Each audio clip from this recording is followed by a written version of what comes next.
This is the original esport racing game. This is iRacing.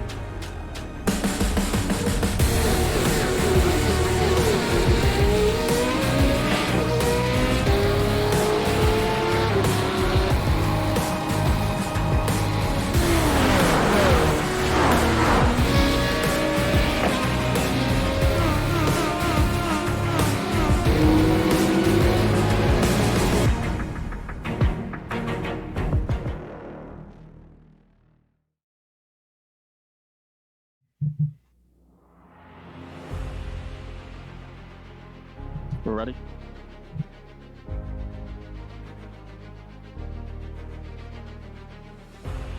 Good evening, race fans, and welcome to coverage of the Porsche Club of America Sim Racing Series live tonight from Road Atlanta, Michelin Raceway Road Atlanta in Brazelton, Georgia.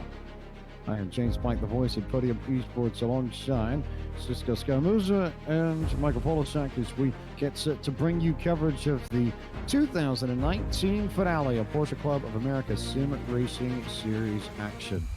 Cisco, I suppose we'll turn to you first and get your take here. It's the short course here at Road Atlanta that we're running, so not the full one that gets used for Petit Le Mans, but even still, a ton of elevation changes and lots of different ways to get around this place. Lots of different bumps you have to glide these 911 GT3 Cup cars over.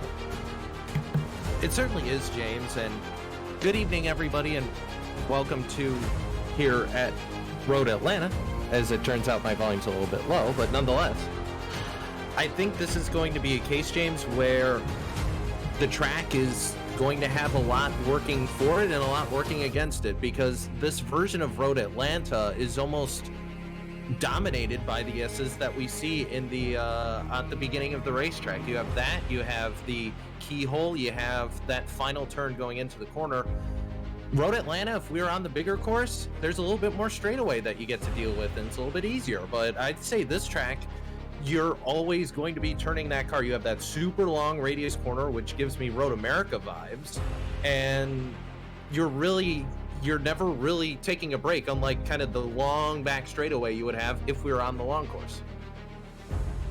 And especially with the just braking abilities of these 911 GT3 Cup cars on all these different bumps, Michael Polosak. And talk about a little bit about the challenge of getting this car in particular around this circuit. This track is definitely not an easy one. You got turn one, which is kind of this weird fast right-hander that you got to find the exact right braking point for, and be careful not to lock up the fronts going into there. You got the S's, and because the car gets so light going into two, you got to be really careful not to lock the rear tires there, otherwise you're going to spin. And also getting your approach down the S's is also really, really difficult. However, the main thing you got to watch out for is power on oversteer. Because these cars are set up to be so loose, you got to be very careful with the throttle. And one mistake, one miscalculation, and you're going to go for a spin and probably end up in the barrier somewhere. It is now time to bring you tonight's starting grid for the season finale of the PCA SRS from Road Atlanta. John Koch will start from P1. John Malley is second on the grid tonight. Chris Pines will roll off from third. Fourth will be William Yu. Leif Peterson starts from fifth. Sixth will be the 34 of Mark Hughes. James Hughes, brother, will start in seventh. Eighth will be Matthew Kikos. Joseph Stiffel and Gresham Wagner round out the top 10. Charlie Yao will be starting P11. Liam Rodzitis will be starting 12th. William Anderson will be starting 13th, with Michael Evans starting in 14th. Trey Drawhorn will be starting in 15th, with Jonathan Schum starting 16th. Dewey Kang will be starting in 17th, with Bruce Robinson starting 18th. Andrew Elson will be starting in P19. Running out top 20 will be Patrick Gill. Starting 21st is going to be Lynn Wilson. 22nd is going to be Matthew Mitchell. Colin Thomas starts 23rd. 24th to Jonathan Waltman. 25th, Stephen Cugliari. Jacob Schum starts 26th. 27th to Mike Knighton. Jonathan Patterson starts 28th. 29th to R.E. Moore Jr. 30th to Faisal Yaiman. And then Trip Starkey is going to start 31st. 32nd to Thomas Lee. Carlos Lopez is going to start 33rd, 34th to Jake Steinbrink, 35th to James Bernard, and David Stewart rounds out your 36-car field. as we take a look at the track facts for this final PCA SRS race of the year. This is the short course at Michelin Raceway Road, Atlanta. It's a 1.76 mile, 2.83 kilometer circuit with 10 turns. We're racing actually early evening on the default day, iRacing Day, May 15, 2019 in Sim, just around 6:20 p.m. Eastern Daylight Time locally in Sim. Pretty warm track too. 81 degrees Fahrenheit the track temp. Interestingly though, only 64 degrees ambient temp in the air, which is a little bit low for Atlanta at this time of year, and low for Georgia at this time of year. Winds headed to the north at 2 miles an hour. Humidity at 57%. We'll go for 1 hour of racing to determine our series champion, our rookie class champion, and our podium finishers from this race too. So a whole host of awards and things to knock out at the end of tonight's broadcast, and a lot of fun that I think we're going to have here tonight. Cisco, final thoughts before we go green. Final thoughts, just make sure you get that keyhole right, because that can mess up your whole turn. Luckily, I think this track has a little bit more runoff than some of the tracks we've seen before, but hey, this ain't no Circuit of the Americas. There's still walls there. You got to be careful. As we head through the keyhole for the final time under the pace lap, let's get things rolling here for the last race of the Porsche Club of America Sim Racing Series in 2019. Keyhole used extensively by our good friends at the Esports Drifting Association, but it's all about the Porsche Club of America Sim Racing Series season finale, as John Koch will lead them to green and Malia and Pies will follow suit. Here comes a big move from Pies to the inside. He looked and tried to get underneath the 997, but they thought better of it as he backed up. A few cars spinning all over the place as we enter turns 2 and 3, and they continue to work their way down the S's for the first time. Yeah, that was an issue with the, I believe that was the 772 of Ari Moore Jr. A couple cars also back there as well, but the battle up front continues, and John Koch right in front of the field as they head around the very, very long turn number, what would be 6 on the short course, and I guess it's still technically turn number 6 as they head into the keyhole this time. Chris Pies holding down that second place. John Malia right on his bumper as they head through the keyhole and now up the hill and underneath the Suzuki Bridge back towards the start-finish line. Technically speaking, it's not necessarily a keel that we're using. It's just the chicane part over there that we're using. But if you're wondering what Cisco is referring to, it's that little stretch of pavement right next to it that, if you loop around, does sort of create a keyhole of sorts. Used extensively by a lot of the drift cars and drift teams and drift series that come to visit Road Atlanta. It's a pretty popular place for drift racing, but we'll run right past it a lot tonight over the course of this next hour. Michael Polisek as John Koch continues to lead. Speaking of that keyhole chicane, it's where a lot of passes will probably be made, because you can actually go too wide into the chicane and give each other enough room. And you can also drive right around the outside of someone in the first part of the chicane and get the inside line into the last couple of corners, and that's how you're going to pull most moves off, because you can hold the outside around there. You do have to take a longer distance, but if you race each other close enough and take an optimal line, you'll be able to carry the momentum through the rest of the corner and be able to emerge back out on top. As Koch continues to lead this field here and is in pretty good shape as well, already out in front by about a half a second over Chris Pies. John Malia has the third spot. As we start looking back through the field, it looks like there was a little bit of a log jam up towards the top of the hill in the opening lap, so this field's actually pretty well strung out already. Just unfortunate that James Hughes and Will Wilson got caught up in some of the early incidents there and ended up in a lot of trouble. They're both stuck on pit road getting service to their cars. Everybody else, though, still running on the racetrack. Definitely a few cars with damage to the back of the field, but everybody, for the most part, rolling in the right direction and trying to figure out where the next battle is going to be. And there's not really too many drivers close to each other, save for Patrick Gill and Andrew Elson in 16th and 17th. I was looking at that, and also James Dewey Kang as well, kind of close to Bruce Robinson, as we play with the volume a little bit more there. That sounds a little bit better. But nonetheless, yeah, you can see watching this battle, Patrick Gill trying to hold off Andrew Elsom in that 981, that navy blue Porsche. And Elsom out of the Peach State region, one of the many drivers out of the Peach State region, which is a home game for these guys tonight here, James. was about to say that the Peak State region has long been one of the most active regions in PCA sim racing. They've got 10 representatives in this series this season, and they've had so many drivers race for them over the course of the year. And not a surprise that there's probably going to be a pretty strong contingent of Peak State drivers here at their road course. Road Atlanta, home to Petit Le Mans every September, October, depending on the year, and home to a lot of drivers who should be pretty quick throughout this next hour. This is their home track, so I'd expect them all to perform very, very well, as we're going to go up the field a little bit to the 41 of William Anderson, chasing down the 980 of Michael Evans, who is actually a rookie class leader right now. Right now, William Anderson is staring at the back bumper of Michael Evans as they head into turn one, both of them doing it rather well. I think Anderson got a bit of a better run going out of turn one, as they're going to both brake relatively tentatively into two. Both of them pretty spaced out right now, and for this first hour, I'm not so sure if they should be fighting so hard. They should probably be saving their tires, just keeping the cars pretty clean, not making mistakes, and just to be in a prime position to fight for the second half, because after the fuel stop, you got no more stops, and you got to make up all that time that you lose on track. You have to watch out for tire wear really coming to play in the second half of this race, too. I think that's the other important thing that you have to consider, and the fall off can be pretty significant as Gil goes just a little bit wide in the chicane, so that will allow Elsom to pick up another spot. Might allow Colin Thomas to jump to the inside of the 111 as they come back down the front stretch.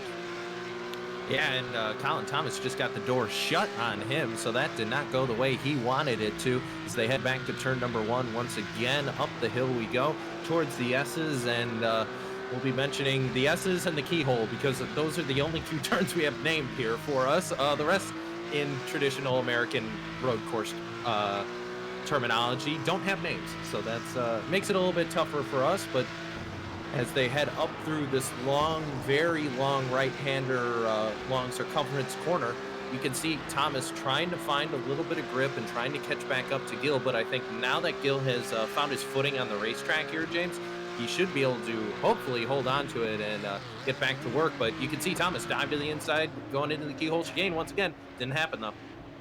Pretty good battle between Thomas and then Jonathan Waltman, who's right behind him, too. Let's not forget that those two are right in the thick of things and fighting for the rookie class title tonight. Waltman came into this race with a 9-point lead over Thomas, so Thomas will definitely need a few spots in order to jump up and take that title away. Waltman, all he really has to do is just shadow the 30. At this point, if they finish one spot apart from each other, it should be Jonathan Waltman's rookie class title. Absolutely. And Waltman should be pretty careful about fighting his way past Colin Thomas, because this is a dangerous track to pass on, because these cars are so loose and because sometimes they can be quite unstable going, especially through that shortcut corner that we just saw this trio of cars go through. But one mistake from either of them and that'll send them both spinning around, and one of them might actually suffer damage from it. So Waltman and Thomas both have to be extremely careful not to make any mistakes and not to collect each other, because otherwise both of them are going to suffer the consequences. One of those cases where if you're Waltman's, just go, are you racing tonight to get the outright best spot that you can, or are you really just points racing? You're just trying to shadow Colin Thomas and make sure that he doesn't get far away from you, so you know you'll have the rookie class title in hand. I don't worry about it too much, James. I mean, this is what the driving we've seen out of these guys all season. You know, yeah, sure, you got half an eye on the point standings, and as Colin Thomas gets checked up behind this group of four here, everything's going to stack up. And now, just as I say, they're going to ride. Waltman going to the outside of Thomas around that very long circumference right-hander that comes out at the long course's turn number 9, as we head towards 10A and 10B once again. But I think this is a case where if you're Jonathan Waltman, you're Colin Thomas, I think you're just going out here to run as best as you can. I'm not necessarily worried about the championship, James, because that's going to put more pressure on me. And at the end of the day, these guys don't have to go out and win the race because, well, they haven't really done that all season. They haven't needed to. with this rookie championship, you have that mindset of, okay, well, I got to race the guys around me. If I'm Jonathan Waltman, I just want to keep Colin Thomas somewhere in my F3. Never mind. Car around. Patrick Hill got into the back of Jonathan Waltman on corner entry there, and all of a sudden the 36 went around, and it was interesting. I was about to make the point that Waltman wasn't really listening to your advice all that much, but in the end, he actually didn't do anything wrong. It was just the 111 locking up on the brakes, and he got driving a little bit too deep into the corner, and he managed to clip the 36 ever so slightly.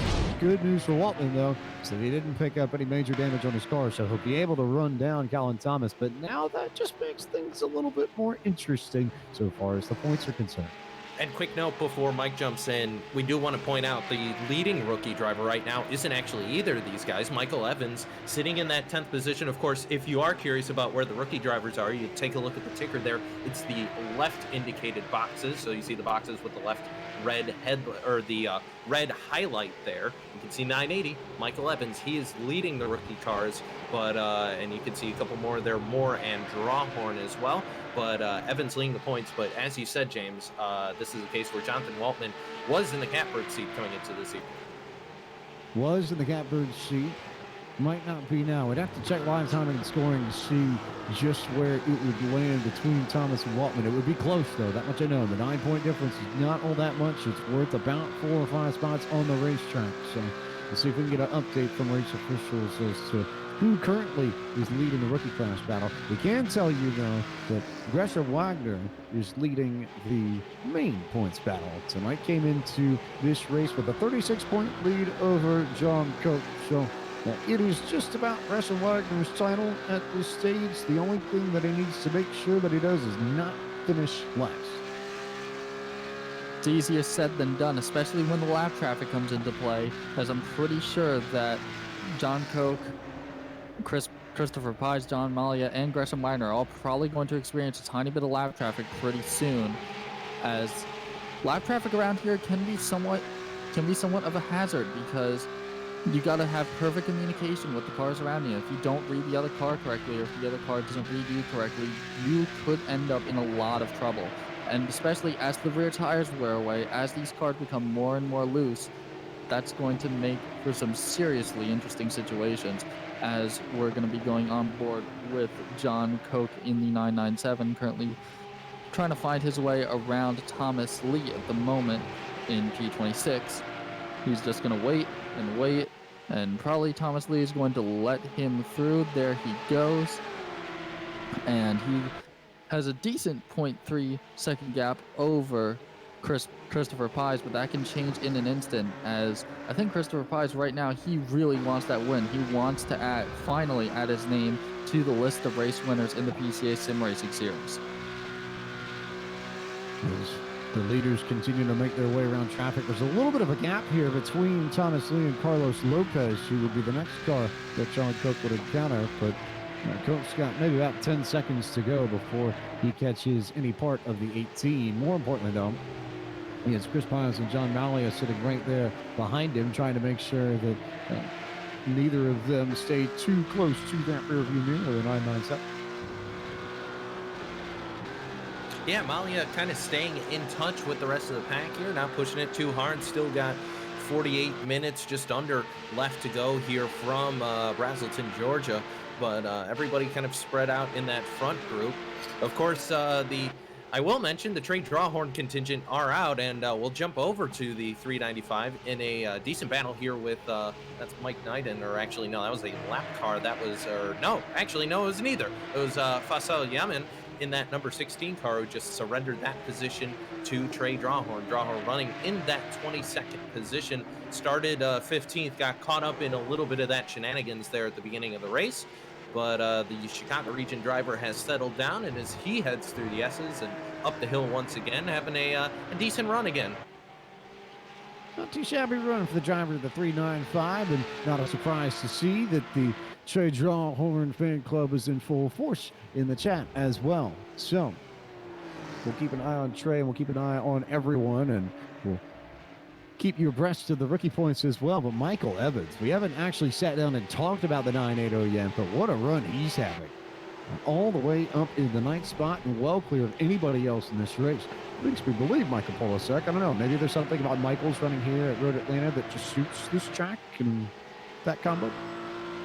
Maybe, probably runs in the name, but Michael Evans, he should be really proud of himself. Currently in P9, running a very well-executed race so far, but he's got a couple of laps cars of James Bernard and Jonathan Patterson currently fighting hard for P28 and P29 right now.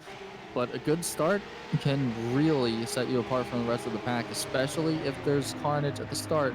You can, if you're able to either stay in front of it or successfully avoid it and get by luckily, you'll be able to really gap your competitors. Right now he's about 24 seconds off from the leader, but he is in prime striking distance of Charlie Yao, as he probably is going to start closing that gap to Charlie Yao. We'll see how that's going to play out once Michael Evans gets by the lapped car of Jonathan Patterson, and after that he's going to have clear track in front of him to chase down that number 17 of Charlie Yao.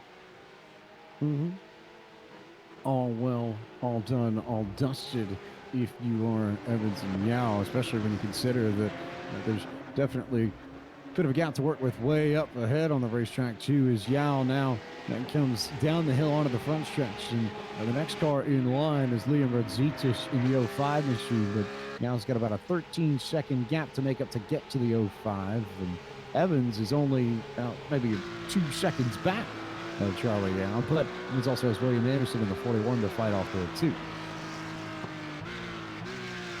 Yeah, and you can see Evans on our screen there using the headlights, flashing at the car just in front of him.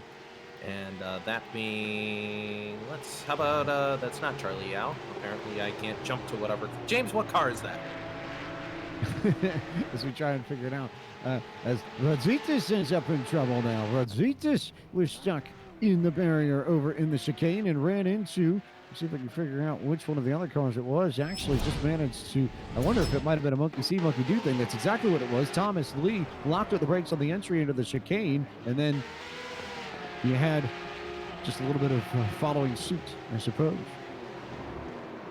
Yeah, just got the corner entry all wrong there, and you can see the 05 hook around. Luckily, Radzitis made a little bit of contact with the wall, a little bit of contact with Lee, but apart from that, brush it off, rub some dirt on it, and head back out there. And Radzitis, of course, one of the more veteran drivers in this series. He drives a variety of things, no stranger to the iRacing service, and gets right back out there and heads back on the racetrack. So Radzitis, despite the fact he spun out, he had a 12-second gap back to Charlie Yao, so doesn't have too much to worry about. He won't be catching Matthew Kikos anytime soon, but one of those rare cases where you spin out, you reverse, you get the car back on track, and you didn't lose anything.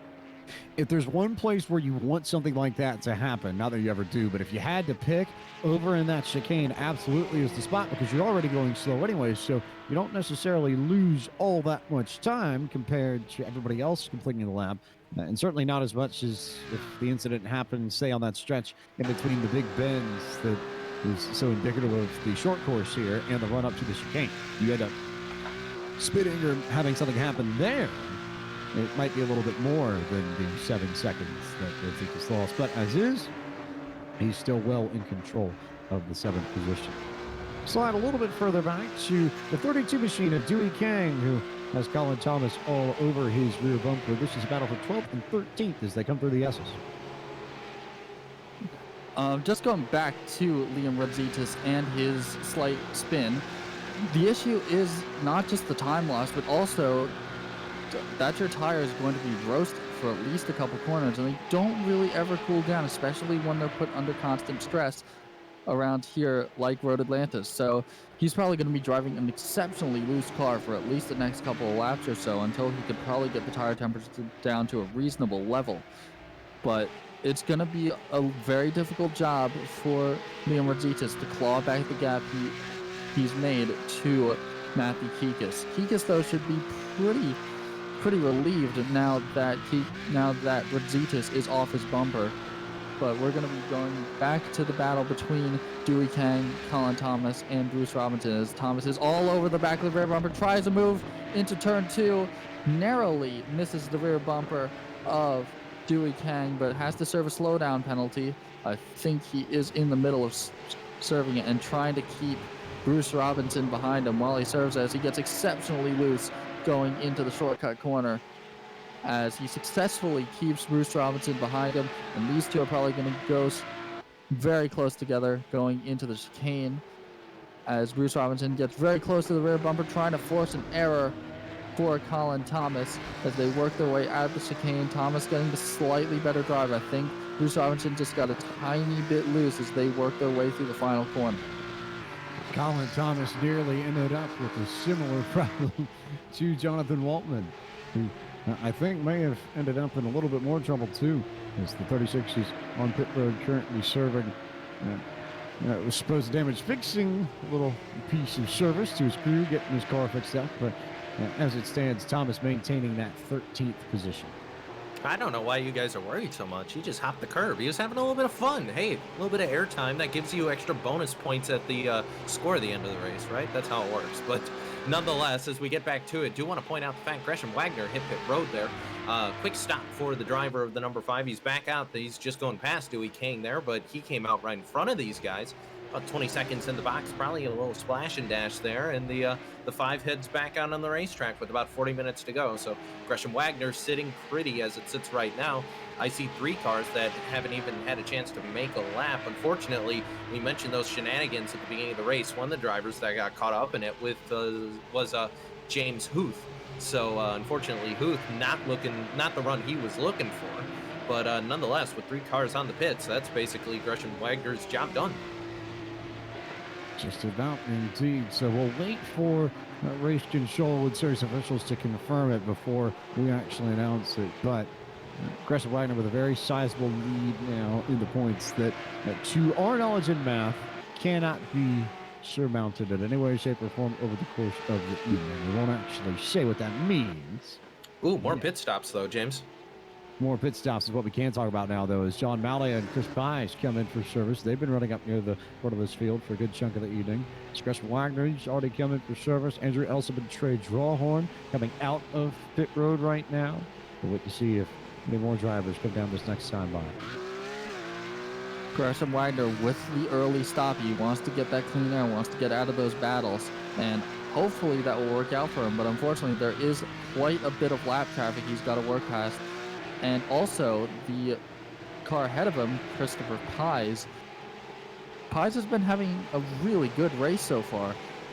We've heard that this is one of his favorite tracks, if not his favorite track, and he's definitely showing his love for this track, putting that gray and orange car we've seen in Series 1 and Series 3 in P2. But as I say that, he's probably going to have to surrender P2 to Gresham Wagner, as Gresham got a much better run going into the chicane. They're going to go 2 wide side by side, and I think Wagner outbraked himself just a tiny bit and had to slot back into line, gets a little bit loose on the exit there, as now they have the lap traffic of Jonathan Schum that's going to choke Gresham Wagner up a tiny bit. Sorry, Chris Pies, as Gresham Wagner is now back on the rear bumper of Chris Pies. They're going to work their way into turn 1. Wagner still trying to find a way past the 22 machine. We'll go back to the rookie class very briefly, make a point before we bring out a certain friend of ours. But with Jonathan Waltman on pit road after his incident, we found out that he ended up spinning off in the S's and hitting the inside retaining wall. So significant amount of damage for the number 36 machine. But that also puts Colin Thomas into the lead in the rookie class as it stands. So something that definitely needs to be watched over the course of the evening. And if you're Thomas now, do you try and wait it out and just make sure that you bring the car home in one piece, or do you push to get the absolute best finish that you can no matter where you are? But in the meantime, this being the season finale, this being the finale for the year of the Porsche Club of America Sim Racing Series, we have 2 instances in which we get to bring out our favorite feathered friends. So, Mr. Michael Polsek, if you would be so kind as to do us the honor. All right, here goes. Cue the Chuck.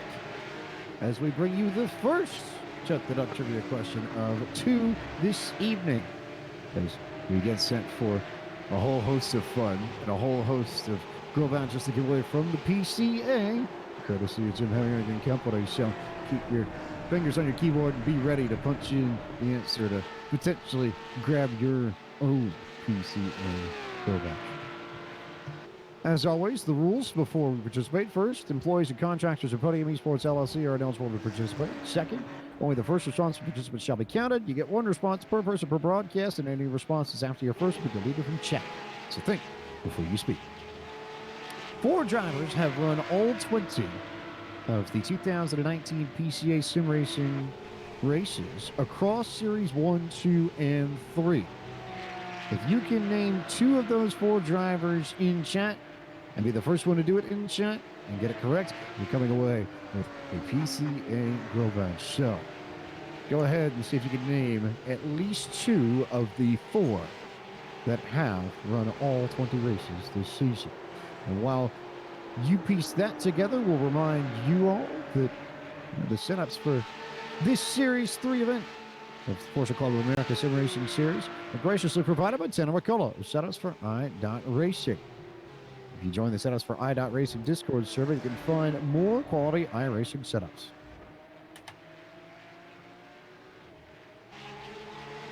And as we're going, and just an update on Gresham Ryder. Unfortunately, I think he ran wide through the shortcut corner, went off track, and has lost a whole host of positions. He's now behind John Malia.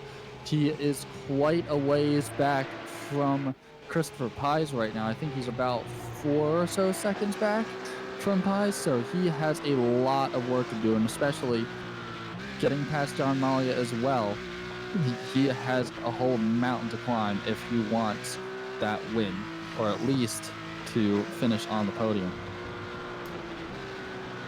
We continue to watch these drivers here. A lot of folks still trying to figure out when they're going to come down pit road. You've got a few that are on now. Michael Evans, Dewey Kane, Jacob Schoen on pit road at this time. Thomas Lee is there. Faisal Yamin is on pit road as well. The only 2 in the top 10 who have yet to come down, William Anderson and your rookie class leader, Colin Thomas. So Thomas taking the strategy to stay out and apparently get the corner wrong for the keyhole as well. But we should be expecting that 30 car down pit road this time. Sure enough, he makes the right-hand turn. So Colin Thompson going to hit pit road this time.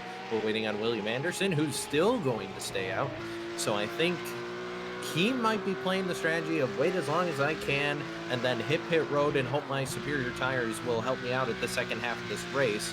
I believe is going to be the strategy call for the driver out of the Longhorn region. You can see him pulling to the side, letting these faster cars go, because he knows that those cars have been on pit road, they have fresher tires. I'm just cruising at this point. I'm gonna let everybody by and try and make my strategy work. That, or he's gonna drive off the race course, which James, I think he was supposed to pit that time, and he just looked at his readout. I have a feeling that you're probably right about that one. And it's not the first time. We've seen a lot of drivers run into issues here at Road Atlanta. A lot of folks struggling to really make this race their own and take control of it. Save for John Koch, who is still your race leader as we work our way towards the halfway point of tonight's race, but only by about 1.5 seconds over Chris Pines. And also, I've seen, quickly, Mike, seen a couple answers come in for trivia, but none of them correct. So if you are, keep trying. I've seen a couple of the correct names come in, but none of them together. Definitely. They're not really the drivers that you'd expect. Some of the regulars had to dip out for a couple of races. Some had prior obligations. Some were doing other stuff as well. But they're a group of interesting drivers, and all of them definitely deserve to be mentioned tonight for their dedication to the series. John Koch is doing exceptionally well, leading the front of the field as he has been at Watkins Glen and I think also Coda. But he's been doing big problems. John Malia. John Malia into trouble now as he's getting into it with the 56 machine, and Jacob Schumann and Malia have come together, and that, I believe, is coming right off that final turn down to the front straightaway. And we'll try and roll back the replay and see what happened here. But yeah, the 690 just tried to get underneath the 95 or the 56, and I think the 56 might have actually gotten loose out of the corner and ended up just overdriving quarter exit, and both of them came together and ended up just parking it down on the grass. So that would explain why Malia is now all the way down in 19th trying to get that car fixed up.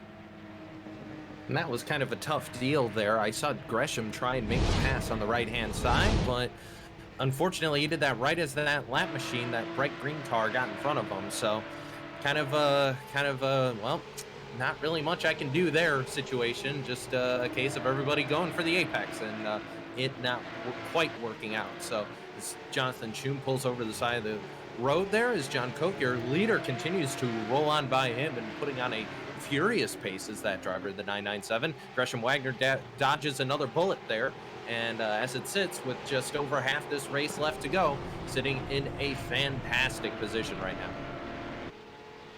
John Koch in a very strong position, up 2 seconds on Pies, and then there aren't really too many battles outside of Jonathan Schum and maybe Michael Evans. These two, or Bruce Robinson and Michael Evans rather, as we continue to watch these drivers cycle around the racetrack. Absolutely, but as I said before, lap traffic here, it's deadly, it's dangerous, and with these cars, as challenging as they are to drive, every single pass here is a huge risk.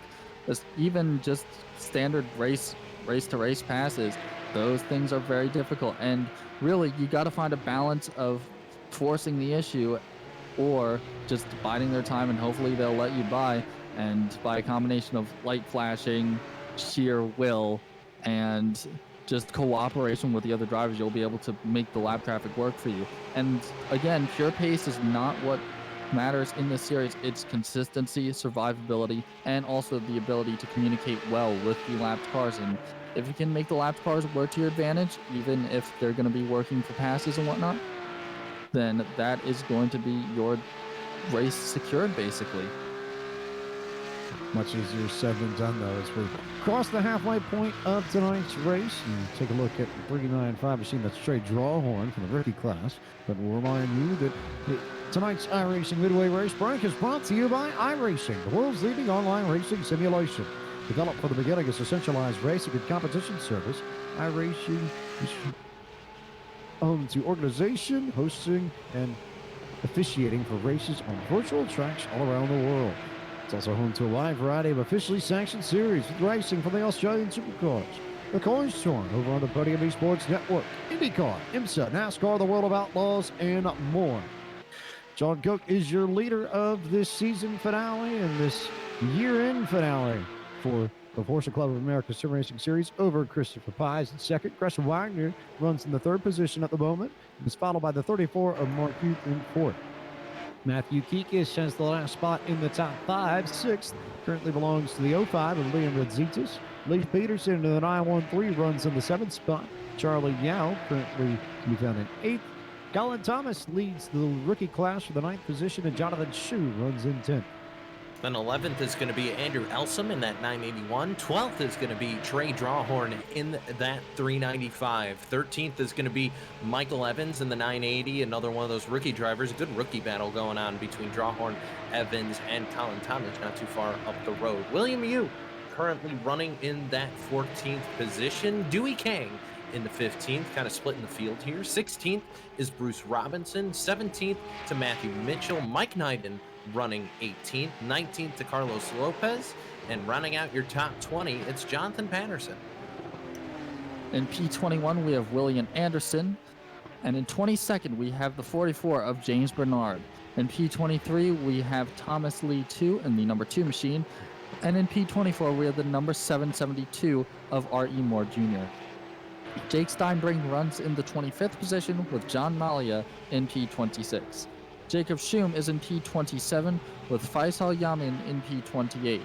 Joseph Stiffel, still on track, is in P29, and Lynn Wilson is in 30th position. And unfortunately, everyone here from down on out is either repairing damage or is out of the race. And from 31st on down, it's Jonathan Waltman, Patrick Gill, Trip Starkey, Stephen Cugliari, James Hughes, Alex Hellier, and rounding out your 37-car field for today is David Stewart. And that concludes tonight's iRacing Midway Race break. With over 80,000 drivers on the service and over 80 laser scan tracks and cars to choose from, iRacing is the original esports racing game. For more information, visit iRacing.com today. Still a lot of guesses, by the way, James, in chat. But I saw one correct one, but someone who guessed about a 5 billion times. So if you guys can figure out who that was and guess that, then you'll be good to go. But again, more guesses, but a lot of swings and misses here. It's like the Phillies batting order, it sounds like. Or the Cubs batting order in the 90s, perhaps. So we can, if you want to play that game, we could go there. But for now, we're going to see what sort of games being played within the middle of the field. How about Chris Pies and Gresham Wagner? Because Wagner's now cleared the 22 machine, and it's up into P2. So there's a good battle for second. Beyond that, the next closest battle, Andrew Elson and Trey Drawhorn in 11th and 12th. Also a pretty good one between Michael Evans and William Yu in 13th and 14th. Wagner doing an impressive job to charge back from that running wide moment at the shortcut as they're going to be heading down to the final corner. And I think Gresham Wagner now, we've seen his speed at Watkins Glen, we've seen his speed at Coda, we're definitely seeing his speed here, and he is doing everything that he can to prove worthy that he is undeniably the champion of Series 3, as he is now comfortably in P2, and I'm not sure if Chris Pies is going to have an answer in this final 25 minutes, because Gresham Wagner, he is an extremely fast, extremely consistent driver. Chris Pies, this is his track, but I wonder if he's got anything else to give in order to catch the number 5 of Gresham Wagner. James, they got it. Somebody got it. Somebody got it. Somebody got it. Diggler 420. Diggler 420. Comma, Nyden Evans. And that counts because they got 2. Yeah, really. I would say that definitely counts. Gave us more than we needed to, and one that isn't, but we needed the 2. And Matthew Kikos and Mike Nyden are 2, along with Lee Peterson and Charlie Yao. That quartet is the group of drivers who have run all 20 races of the Porsche Club of America Sim Racing Series this season. So congratulations to Diggler 420 for winning the first trivia question. And we'll take maybe about 5 minutes and then bring the second trivia question, which I think is going to be a little bit more to everyone's liking. But before we do, we'll take a moment to remind you that the Porsche Club of America hosts over 3,500 events annually across North America. Between the 10 national events and thousands of regional events, there's a PCA event for every Porsche enthusiast. PCA hosts autocross events, concours d'elegance, driver's education classes, driving tours, social events, and tech sessions. And for more information, you can log on to pca.org/events to find out more. Unfortunately, Christopher Pies got caught in a lot of lap traffic, had to narrowly miss someone, as he is now 1.8 seconds down. Unfortunately, lap traffic not playing into Chris Pies' hand right now, as he is currently chasing down the number 5 of John Koch. He's closed about 2/10 again, as Koch has to check up behind the lapped car of R.E. Moore Jr. He's going to sweep around the outside of R.E. Moore Jr. and is going to be easily able to maintain that gap behind Christopher Pies. Here's the interesting thing. Gresham Wagner was about 3.7 seconds back of John Koch when he passed Chris Pies for second. Guess what? Wagner's now got it down to 3.2. A full half a second has come off of Koch's lead just within the last few minutes. And at that pace, Wagner would definitely catch Koch. But as we tend to say in the oval world, just catching a driver is one thing, but passing that driver is another matter entirely.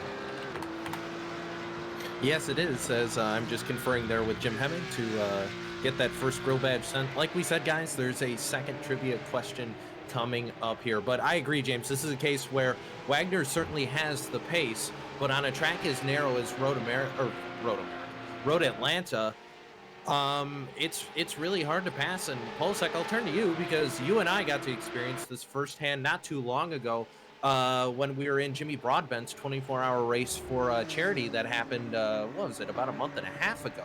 And that was over at Circuit Zolder, because that's another very narrow racetrack. And in that case, it was multi-class racing, but nonetheless, passing on a track as narrow as circuits like this, it's very hard, these club-like circuits. Well, at Zolder, you really got like literally one overtaking spot for same class passing, and that's the hairpin. I don't really think that you can make moves anywhere else unless you really decide to force the issue moving into the chicanes. but at Zolder, that race was absolute chaos because you got lap traffic that you got to find your way around it because of the different closing speeds. Oh, Wagner, hold on to it. No, he won't. Gresham Wagner, unfortunately, spinning in. Oh my God, he has just collected Chris Pies, and I think both of them are going to be suffering terminal damage. I think that both of them are going to be out of contention. So, unfortunately, I think if Gresham Wagner can limp that car home, it looks like the steering is relatively straight, but I'm not entirely sure if he's going to have to take a trip to the pit. Again, these cars can take quite a few hits, but I don't think that Gresham Wagner has come off the better of the two, as he's going to lose a huge amount of time to Christopher Pies, and as he is not going to enter pit road, so I think he was very, very lucky not to sustain any real terminal damage from that, but I think that car is definitely going to be worse off for wear after a collision like that. If anyone got the worst end of it, it's actually Christopher Pies, because the 22 has the toe all bent out of shape. A significant amount of damage on the front end and the rear end of the number 22 machine, and Pies is currently coming down pit road. So an unfortunate end to his podium bid this evening, and not really anything of his own doing either. Oh, Wagner in more trouble. As Wagner is sliding around all over the place again. Not sure what happened there. We'll wind back the camera and take a look at it. He comes into that slow right-hander up by the S's and just got a piece of the right rear of that 23 car that is of Lynn Wilson. So the Craftsman machine goes around, and Speed Sport Racing, they're going to have to figure out how to repair this car, or Super Sport Racing rather, because James, that car has some big time damage. I think Wagner going to hit pit road this time for repair. No, he's going to stay out there. I mean, the car's still running. He doesn't have the meatball flag, James, so he knows he can still run it out there. So if he can keep a lid on it for about 20 more minutes, he should be okay. Of course, that notwithstanding any sort of steward's inquiry or anything like that.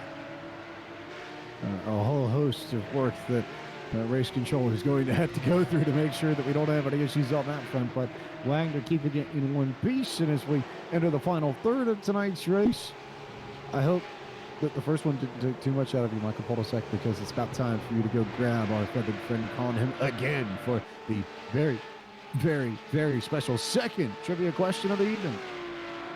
Uh-oh, here we go again. Cue the Chuck! As we bring you the second Chuck the Duck trivia question of the evening here on Podium Esports broadcast of the Porsche Club of America Sim Racing Series. The first time ever we've done 2 trivia questions in any broadcast. So, I think we have to read the rules to them again, James, because they didn't get it the first time. So this time with feeling, please. Yes, with feeling. As we'll remind you that employees and contractors at Podium Esports LLC are ineligible to participate. And most importantly, only the first response from participants shall be counted. You get 1 response per person per broadcast to these trivia questions, and any responses after your first should be deleted from chat. Now, if you participated in the first trivia question and got it wrong, that means you can you can do it again. Too. Right. To make that clear, that we're not keeping you from participating in both trivia questions. It's just that we will only consider your first answer in chats to be an official one. Any of the ones afterwards we will not acknowledge, even if they are correct. So you want to make sure you really think about it before you just punch in an answer to try and beat the bell down. Katie calling me saucy in chat. Sorry, I read the rules, Katie. Everybody, well, to be fair, it was more Mark than anybody else, but hey, it is what it is. As we ask the question, for 2020, there will be a new Porsche coming to iRacing. And, you know, we thought about being nice, and then we talked to Doug Atkinson before the race, and we all decided that it was better to be hard. So what we need is not just the name of that Porsche, but the full official name of the Porsche coming to iRacing in 2020 as per iRacing itself. If you go back and look in the news, you'll figure out the answer pretty quickly. So, give us the full name of that particular car, the full name. And the full name. The full name. Full name. The full name. There is another grill badge on the line from Jim Eving and the Porsche Club of America, so just heads up on that. As a lot of people. Wait, I thought Jacob was ready. Well, he was racing, I suppose. They're hanging out on pit road watching the broadcast of what he's doing and trying to figure that out. So, yeah, emphasis on that full name bit. It's the major key here in all of this. So far, I've been checking chat out, and right now everybody is currently Close. parts of the name, but not the full name. I'd expect everybody to get the general idea of what this car is. It's going to be a great addition to the iRacing service as well. I can't wait to get my hand on it.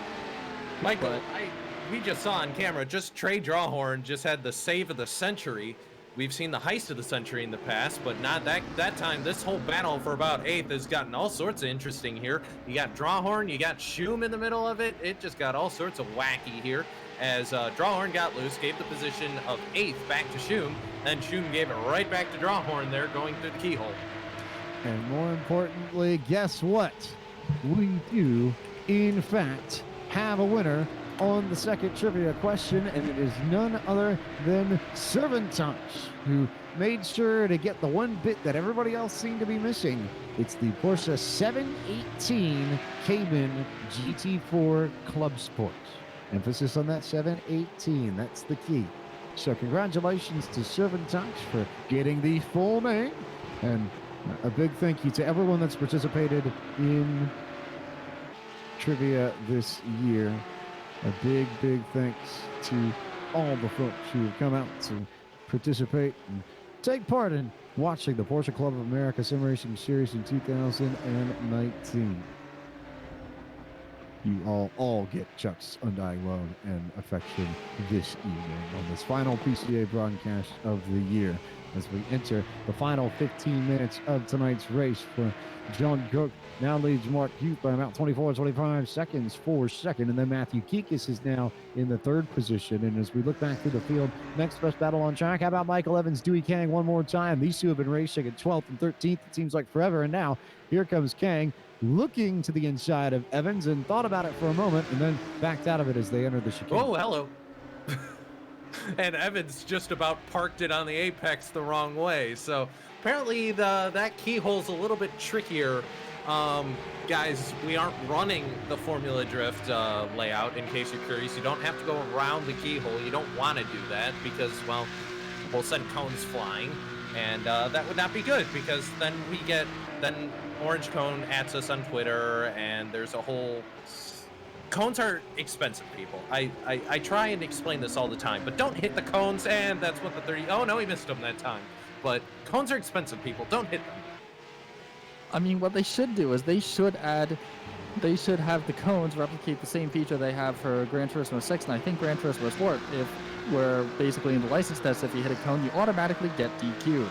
I think that would definitely stop the cone bills from getting too high, especially here at Road Atlanta, as right now Michael Evans was able to get away from Matthew Mitchell and Dewey Kang, and he's now got a 0.7 gap or so. I think he's learned from the last time through the keyhole not to be so hard on the brakes there, as he has a bit of breathing room, but unfortunately both Matthew Mitchell and Dewey Kang are right now right alongside him, as Matthew Mitchell's going to have a big send into turn one, going to get very hard on the brakes, and oh no, there goes Dewey Kang. I think just unfortunately just panic stopping right there and having nowhere to go, and Kang is going to be able to get that car around, but he is pretty much now out of this battle, as we're going to be going back to the fight between Matthew Mitchell and Michael Evans right now. 0.8 of a second between them, but I think Mitchell does have the pace over Evans, as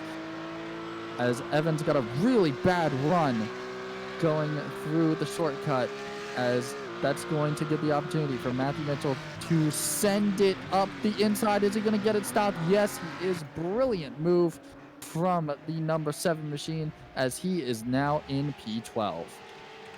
As we work our way through the final 12 minutes and change of tonight's race, and Koch still in control of this race over Hughes, and now looking through the field, best battle on track actually I think belongs to Trey Drawhorn, Jonathan Shum. Not the first time we've talked about those two tonight, and then you've got Mitchell Evans going after it as well. So the battle is continuing here, as Drawhorn, having a fantastic run, has been able to hold on to that 8th position.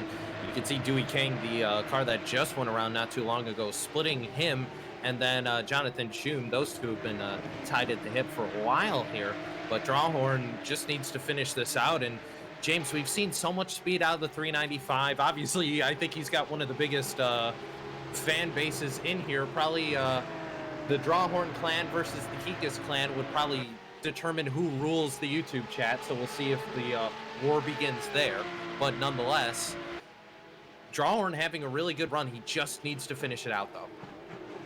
And Trey Drawhorn looking for his first ever rookie class win in the Porsche Club of America Sim Racing Series. The only thing he has to worry about is Colin Thomas, who is about maybe 8 seconds back of the 395. That's the only driver at this stage that really has a chance to do anything. They're the only two 1 lap down, as Trey Drawhorn might have a caved-in nose, but the Chicago region driver pushing on and now in the top 10 as well. It might be a season's best finish to round out the night. So for a race where a lot of drivers have had troubles, Trey Drawhorn may come out of this the happiest driver of them all if he can hang on to the spot for the next 10 minutes and change. Well, again, anything can happen around here. It is the final 10 minutes. And these tires, they're heavily worn. Some cars are definitely carrying quite a few battle scars from either errors they've made or contact with other cars. And that might affect the way that they drive a tiny bit, especially if a wheel is bent or if the steering's a tiny bit off.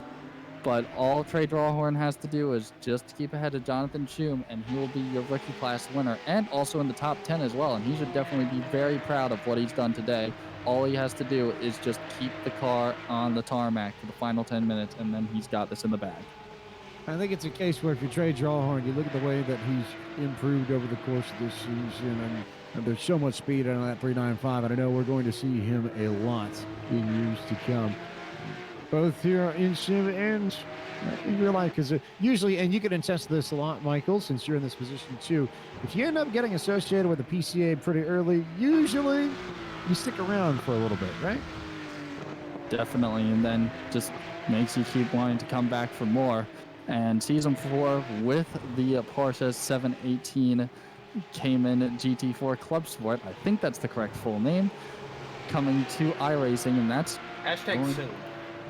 going to be the next car that we're probably going to be running for season 4, and that's going to be an amazing car to the iRacing service, especially on the new tire model, especially on probably some of the best road courses North America has to offer, as Gresham Winder went way wide at the final corner. I think the aero damage finally starting to take effect as he's just having to limp that car home. But season 4 is probably going to be the best season that the PCA has put on to date. Well, and of course, we're looking forward to the Cayman, but of course, nothing has been announced yet, and we're just hoping that they can get it out for December. But you know, they have that whole move going on. By the way, if anyone from the office is watching, we do want to say hello to you guys out there, and good luck on the move. Today was the big day, James, as they were moving offices, and lots of boxes, lots of craziness over there. So hopefully they can get everything sorted and get back to work, because that December build coming quickly here.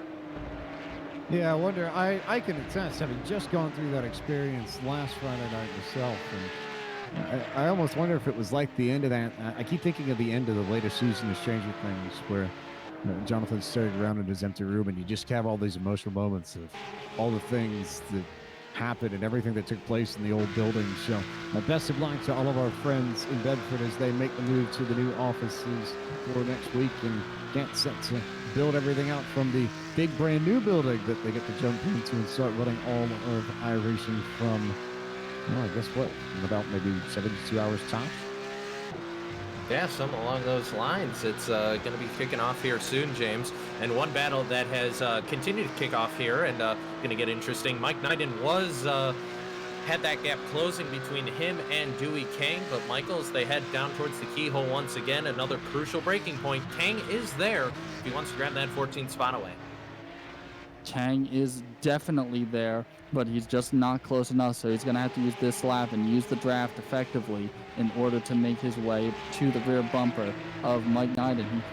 Unfortunately, he didn't get the run necessary to potentially make a move to turn 1, which is very, very scary, but it can be done, as He basically now has to get as close as he can to the rear bumper. Never mind, as I say that, Michael Neiden loses it and ends up in the tire barrier there. Unfortunately, that is Michael Neiden out of that battle, and now into P14, as we're going to be taking a look on the replay here, as Michael Neiden just unfortunately, I think hitting the curb there and failing to save the car just twitched on him, and there you go. And that's a very common occurrence, actually, as right now Dewey Kang should be pretty pleased with himself, as he is now up into the 14th position, and Michael Evans is right there, so he could finally finish the job that he was trying to do on Michael Evans a few laps before.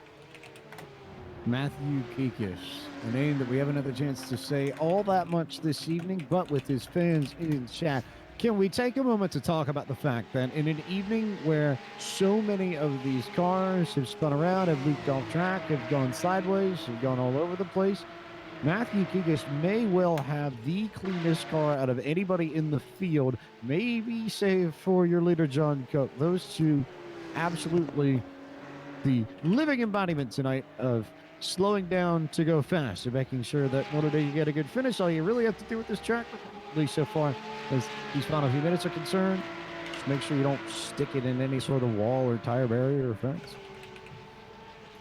Yeah, absolutely. That's the case here, James. And that car looking showroom fresh. Now, of course, I'm more of a 996 guy myself. I'm not really a huge proponent of the modern car, but hey, that's just me. That car, see, all you have to do, James, take the vinyl off, take the stickers off, and put a second seat in there, and what is it? We could go see Porsche Cars of Georgia, or maybe Exotic Cars of Georgia, and go see Ed Bolian over at VinWiki and say, hey, we got a Porsche 911 GT3 to sell you. You think I'd actually sell that? No, I'd race it myself. Duh. Oh, well, that's different entirely. Exactly. Yeah. Sure. You give me a Porsche, I'm going to race the thing. Come on. I'm not silly. Again, as we've said many, many times over the course of this 2019 PCA season, there is no substitute.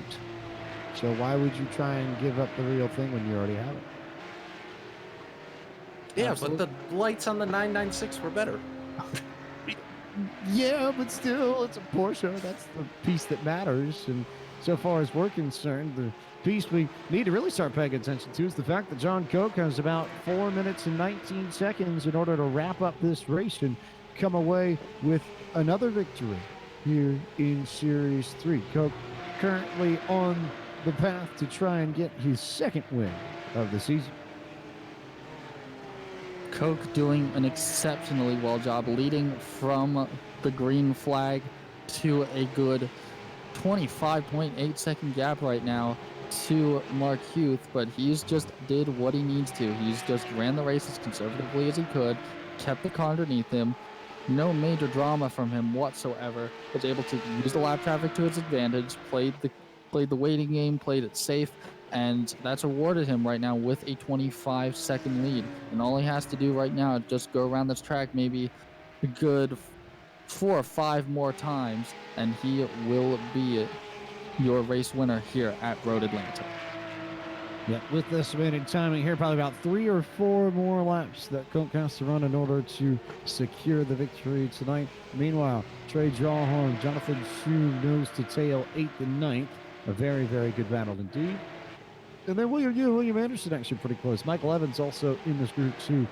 Those two battles, probably the best on track at the moment. You've also got Kikos and Hughes and Rositas a little bit further out the racetrack, but we'll turn our attention to Drawhorn and Hume because that's maybe a car length or 2 or 3. Yeah, it's going to be a close battle here, James, and as they drive into the keyhole once again, you can see Hume taking a look to that driver's left. Didn't happen that time, though. Hume going to back off and lose all sorts of time. He tried the dive attempt, but lost too much time there because of such a hard corner that is. 2:30 left in this race, so looking at maybe 2 laps to go here for our leaders, but Trey Drawhorn, just a couple more minutes, just has to hold on here at Road Atlanta. But before we jump away, James, of course, with 2020 on the horizon, I'd want to, if I wasn't broadcasting this, I'd want to go drive in it. But where do I sign up to go do that? Oh, you really gonna bait me like that, huh? I got you. How about simracing.pca.org if you're interested in keeping tabs on what's happening throughout Series 1, Series 2, or Series 3, or if you're going to want information on Series 4 coming up in 2020, you can head to simracing.pca.org to learn how to get started in PCA Sim Racing. You can go read the Get Things Started in PCA Sim Racing PowerPoint that Michael Peterson has put together and learn a whole lot more information to figure out how on earth to get involved with some of the best Porsche sim racing on the planet, courtesy of the Porsche Club of America. Absolutely. And it's a great place to start, great place to get into sim racing, know what it's all about, what it's going to take, and also the commitment that you can have to sim racing. And eventually you'll be able to work your way up to join the Porsche Club of America Sim Racing Series, as we're going to be turning to our leader with John Koch, as he is going to narrowly avoid contact with huge. Leif Peterson as he lightly brushed the tire barrier there. I think that the car is okay. Has a tiny bit of front aero damage there from the left front fender, a bit bent, but he is so lucky to get away with that light contact and just that little damage on the car, as he has a dramatic, I think that was definitely a heart-stopping moment for John Koch there, as he is going to be heading white flag this time, and all he has to do is just bring this car around one more time, hopefully not get caught up in any more drama, and he will be your winner again at Road Atlanta.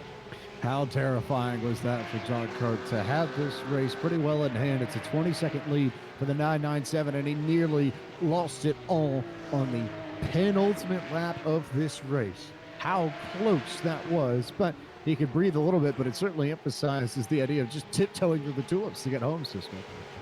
Yes, it does, and he will take the very long right-hander for the final time. Just a couple more corners left to go for John Koch here, as he looks to try and win the race, and championship on the line as well. Not for him, but for somebody else. Indeed, we believe Gresham Wagner has done everything that he needs to do so long as he can bring it home in P5 at the moment, but it's all about John Koch, who comes off the final corner down the hill and survives tonight at Road Atlanta to win the season finale of the Porsche Club of America Sim Racing Series down in Georgia. Koch in the 997 gets the job done, and so now our attention turns to Gresham Wagner and Trey Drawhorn, who are next here. They've still almost got a full lap to go, but Wagner trying to lock up the championship, and Drawhorn trying to lock down his first victory in the rookie class this season.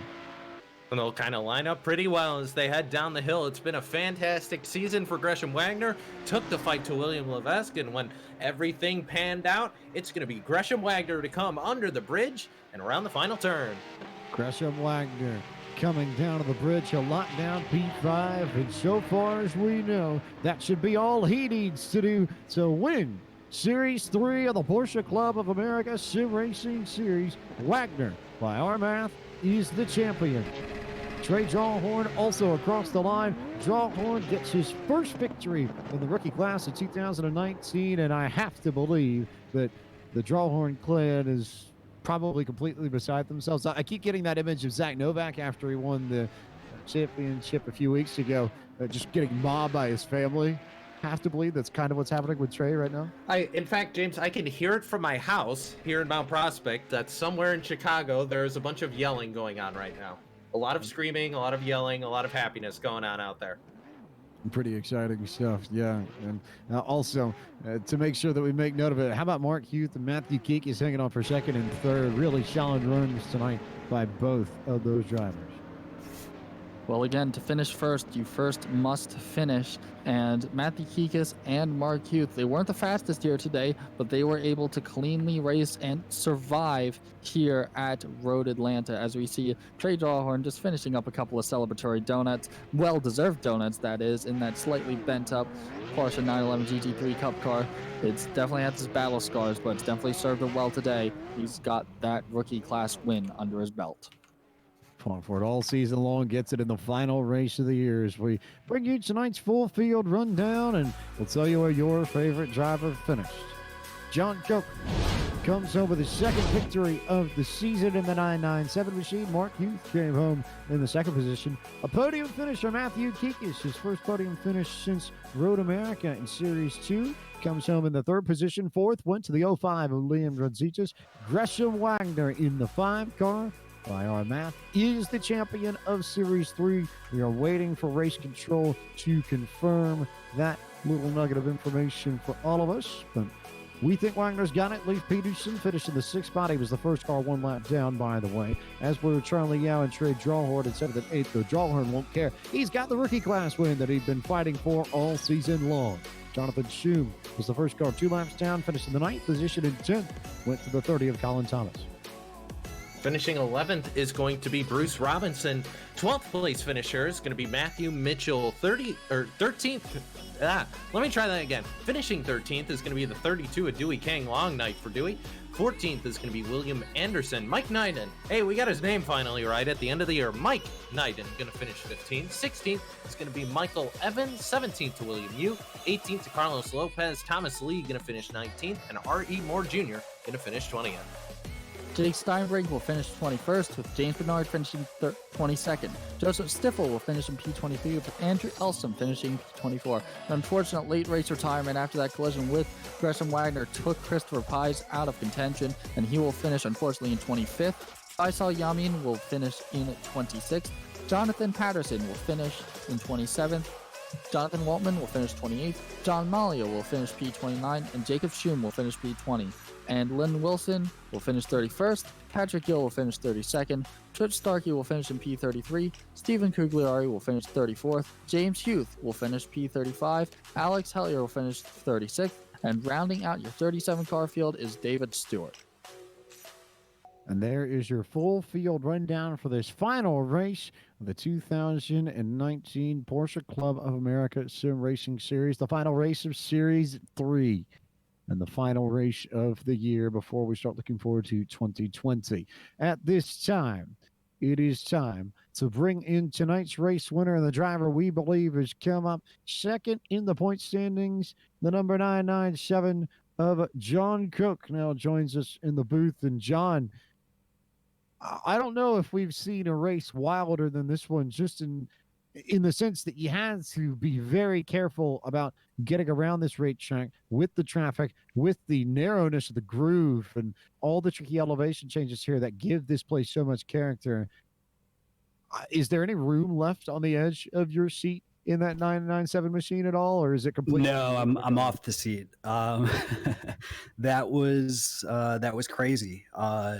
Almost I saw my life flash before my eyes there at the very end, and I can't believe I finished the race. That was crazy.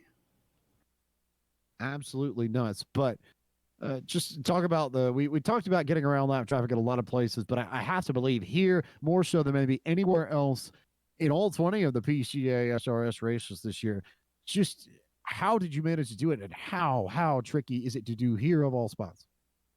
Well, this track is, I think, the trickiest with the elevation changes, how narrow it is, and how short it is with the lack of straights. There's only one real straight for the passing opportunity.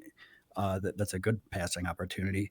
It's extremely difficult, and I think I got lucky on a lot of sections where I was lucky enough to approach cars that at good spots, and I can't say enough good things about the lap traffic that let me by and were extremely good about it. So props to them. And the championship fight, not quite the way you would have wanted it to go. We've got you unofficially P2 at the moment, but still, definitely a lot of satisfaction in coming away with such a strong finish after being so consistently solid throughout the season. Yeah, thank you. I'm really happy with the second. After week one, did not finish. You know, if you would have told me I was going to be second place by the end of the season, I wouldn't have believed you. So coming home in second place for the season I really couldn't have asked for more. And I wanted to say congratulations to Gresham. You know, he put on just a consistent 5 weeks and didn't make mistakes, and that was the key out there. A big key here. One of those where, do you think this changes if what happened at Canadian Tire doesn't transpire so early? Is that anything that you worry about, or have you just sort of rolled on throughout the season, not really trying to think back on that and just run the best race you can each week? Yeah, that's what I did after the race. I had a lot going through my mind on whether I didn't think I had a chance to finish top 3 or even top 5 or. So what I did, I said to myself, I just keep my head down and try to win races and try to get podiums and just have fun out there. And that's what I did. So I'm happy with that.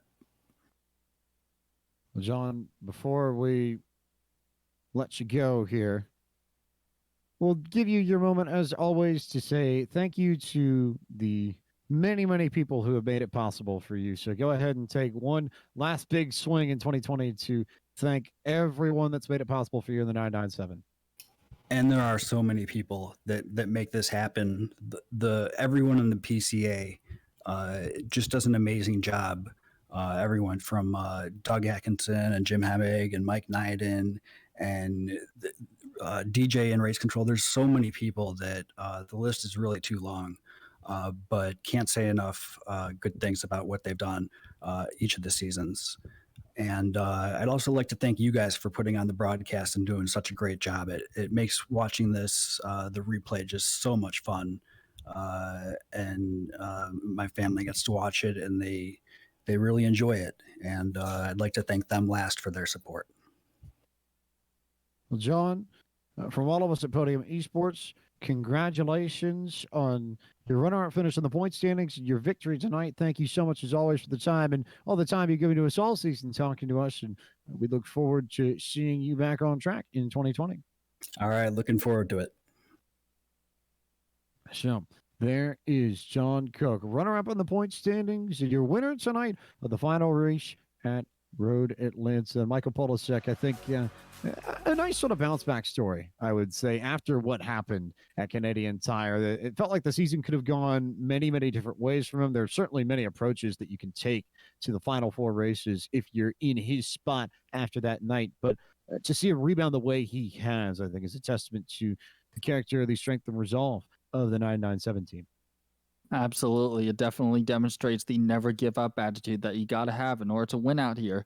Because after that unfortunate incident at Mosport, you could really approach the situation one of 2 ways. You could just flounder around in your own kind of pool of sorrow and just throw in the towel, or you can double down, practice, and get yourself back in the game and make sure that you're one to be remembered for the entire season.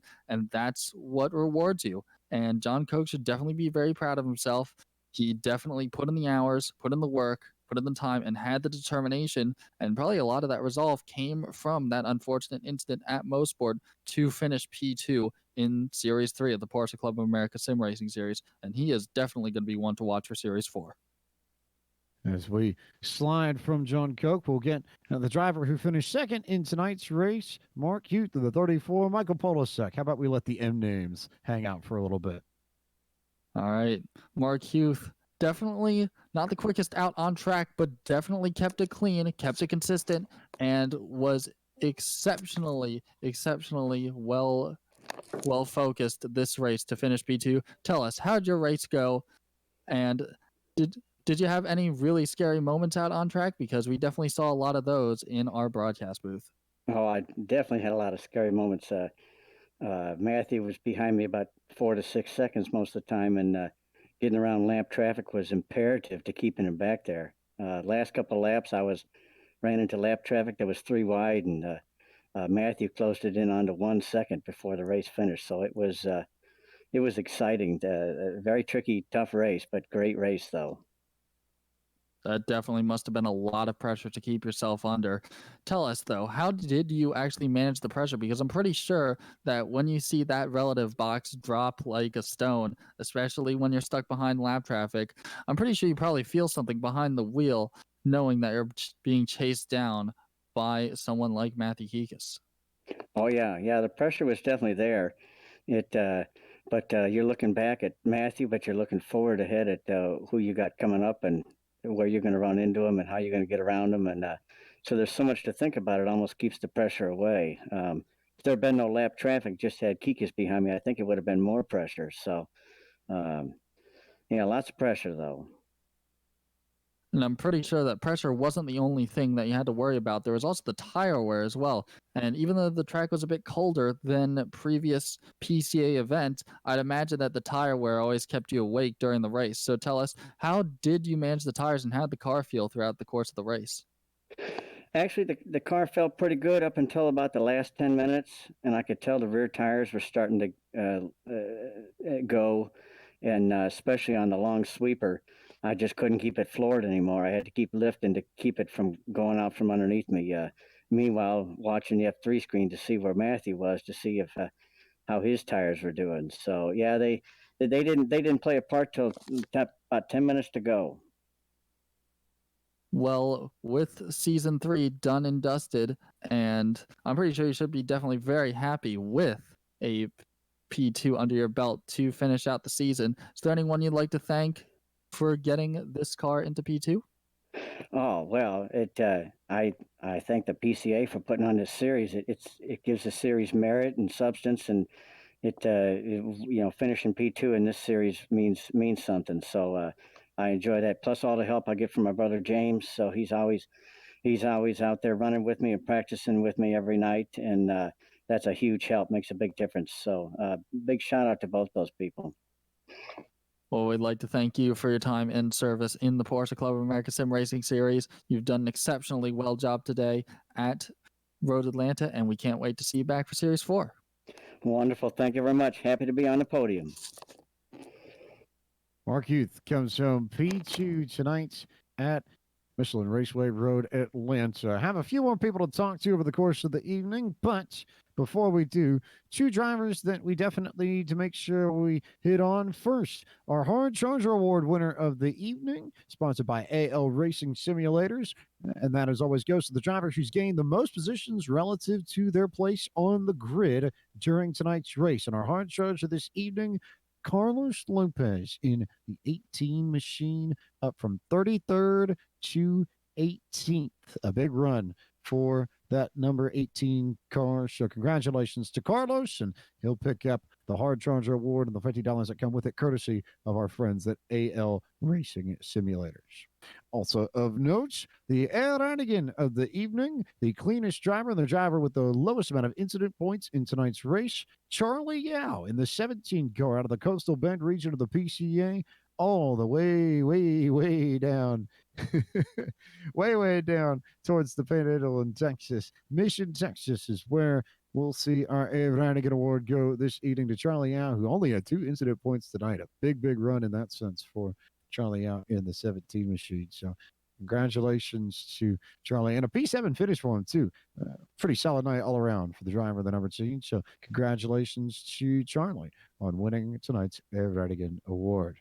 As we now bring in the driver who finished in 3rd in tonight's race, and that was Matthew Kikos in the 15. I figure we're going to be talking to a lot of people tonight, but it's sort of fitting that you get the 2 Carolina guys in here talking to one another one more time. But hey, Matthew, first podium since Road America in Series 2, and I like the way this was played out, especially in comparison to the Road America podium, because that one was all about pit strategy.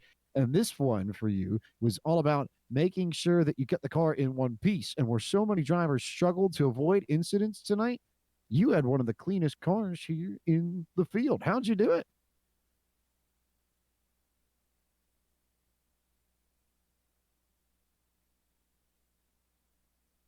He's so excited. He's speechless, I see. So we'll see if we can get Matthew Kikos working here in a little bit, but still really impressive, I think. Really impressive stuff.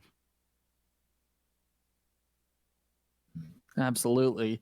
And with the pace he's shown in Series 3, he's definitely got pace, he's definitely got potential, and he's definitely going to be someone you're going to have to watch out for in Series 4. Should be a lot of fun to see what happens in Series 4. We'll see. Maybe we can try and get Matthew Kikos one more time. Matthew Kikos, James Pike here in the booth of the Podium Esports wonderful production trailer, virtual production trailer, as we bring everyone post-race coverage of the Porsche Club of America Sim Racing Series. But Matthew, you got to copy it all. Yep, I got you guys now. Thank you very much. There we go. Okay, so we'll go back to the question that I asked, in that I love the contrast of this podium run compared to the Road America one from Series 2, because Series 2, that was all a fuel strategy thing, and you just outplayed everyone. And tonight, it was all about keeping your car clean. And where so many drivers struggled to do that, you were one of the few that kept a very, very clean race car. So tell us, how'd you manage to do it over the course of the hour? That was honestly my biggest goal, was just to try to keep the nose of the car in one piece, and the rest of the car for that matter.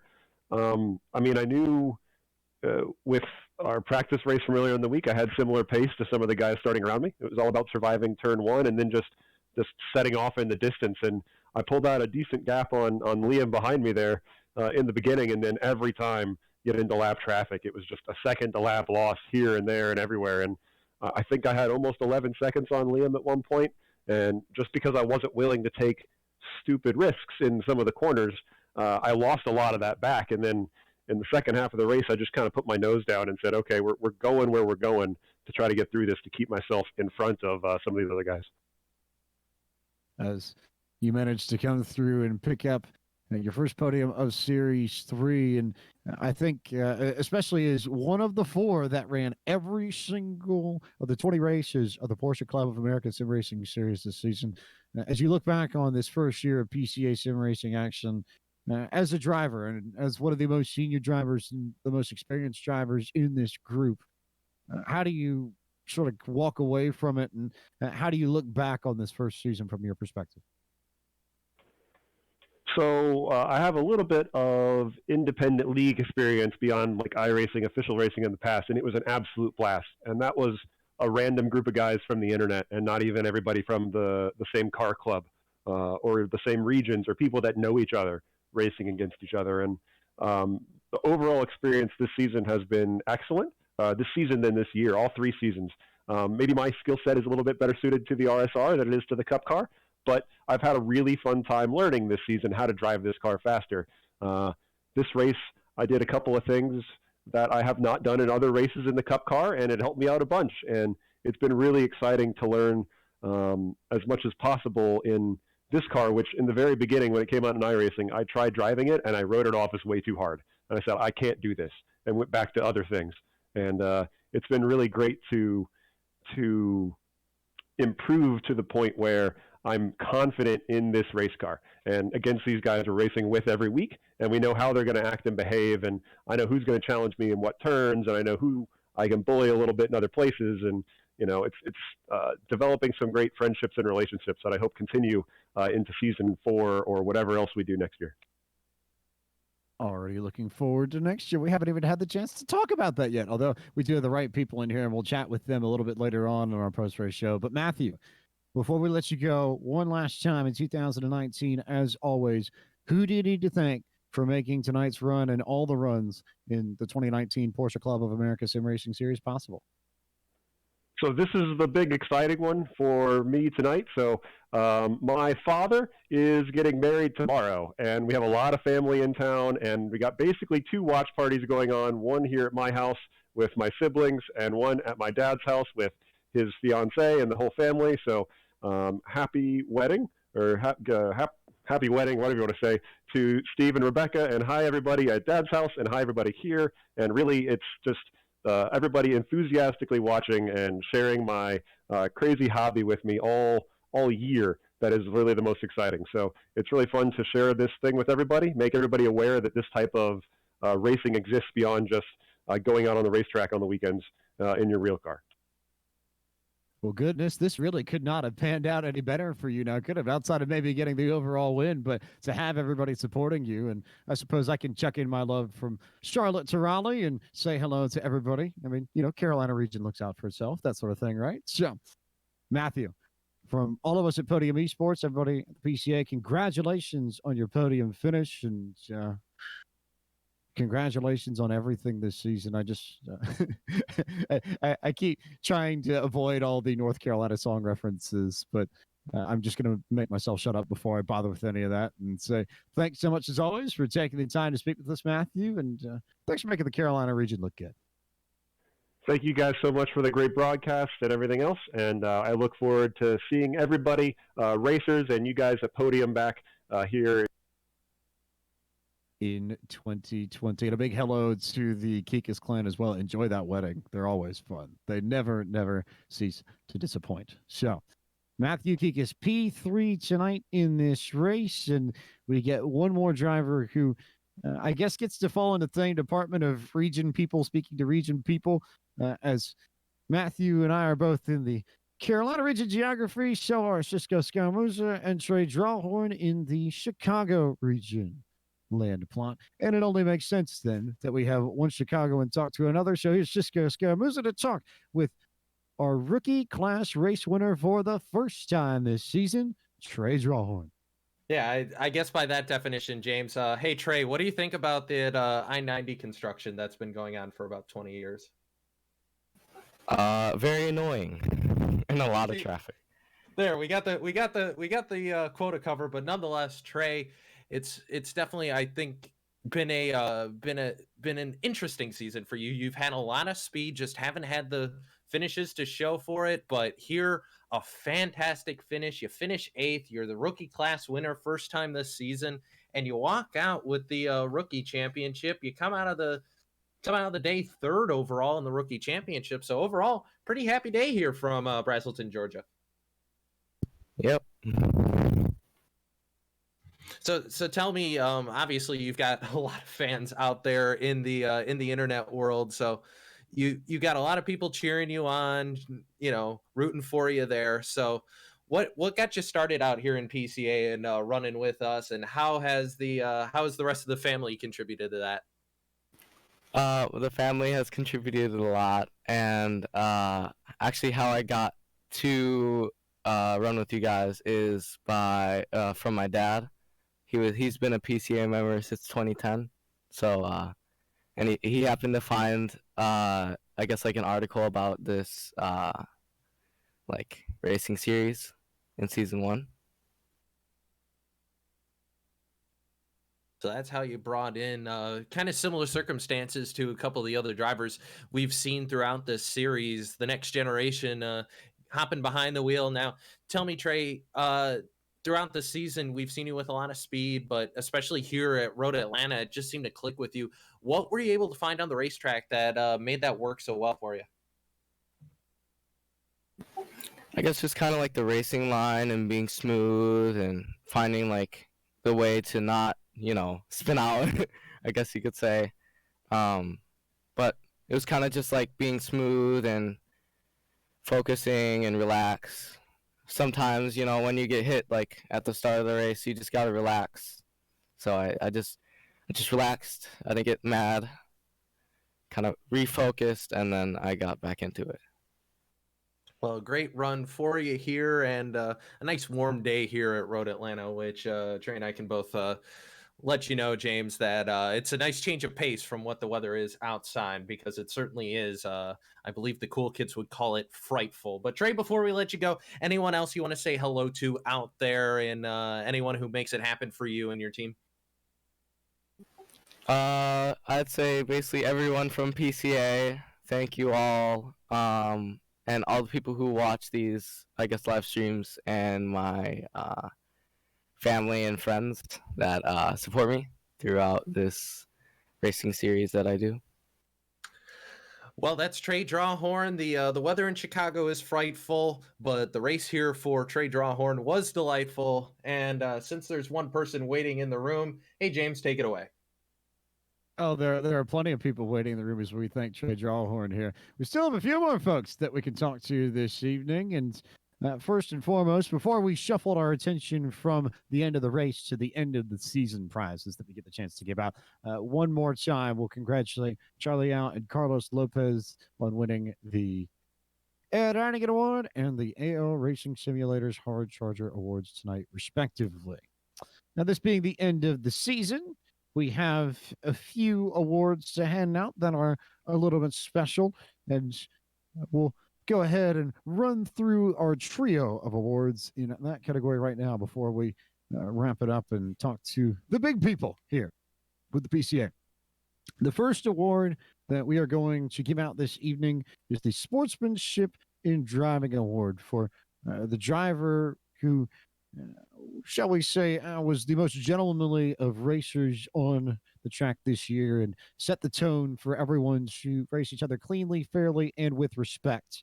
And that award, probably not surprisingly, if you watch Series 1, James Hughes is your winner of the inaugural Sportsmanship and Driving Award from the Porsche Club of America Sim Racing Series. If you recall, not that we want Michael Polisek to have to relive these memories, but when Michael and Billy Smith wrecked in turn one, racing for the lead at Watkins Glen in Series 1, James Hughes was running in third and took the lead and slowed down and gave control of the race back to Billy and to Michael and let them race it out for the final 5 or 10 minutes of show. And that really set a tone throughout the Porsche Club of America Sim Racing Series that all of us in the booth noticed. There were more sportsmen and more sporting acts taken by drivers after that, but it was James who started that back in March. So a big credit and congratulations to James Huth on the Sportsmanship Driving Award winner from the Porsche Club of America Sim Racing Series.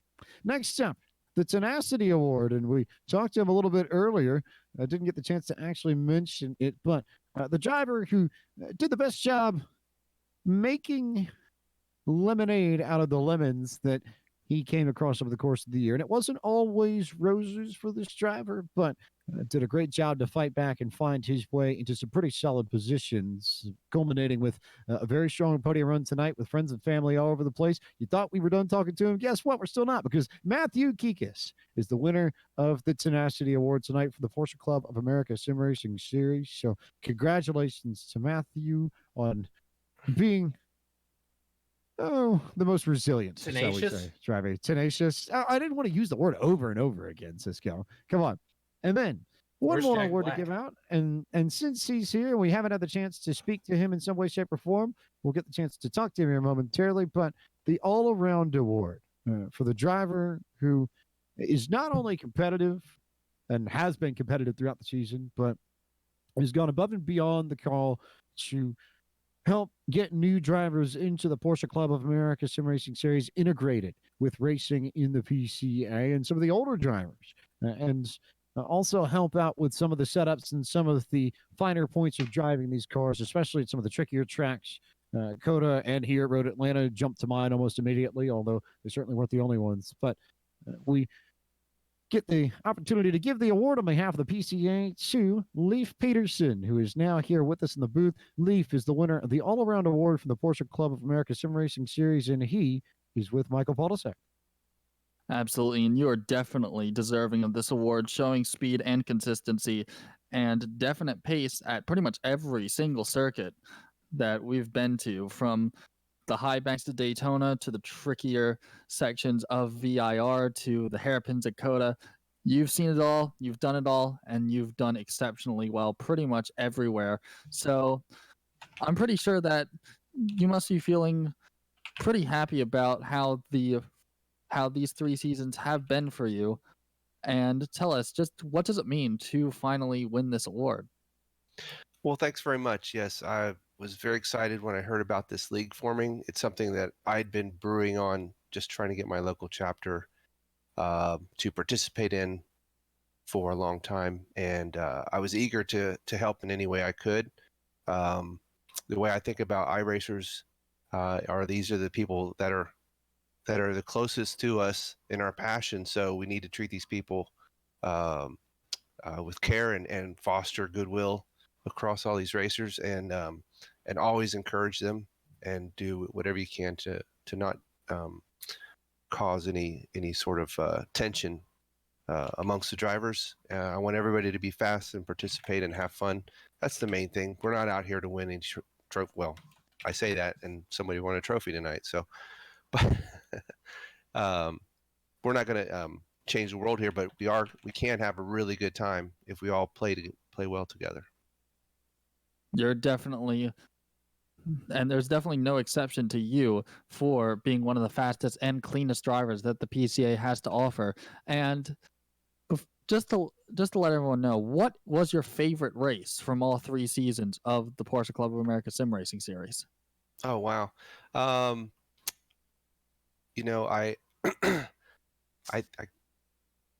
I like to say it was one that I did well in. I think I took a podium at Lime Rock, but I think the GTE car is my favorite.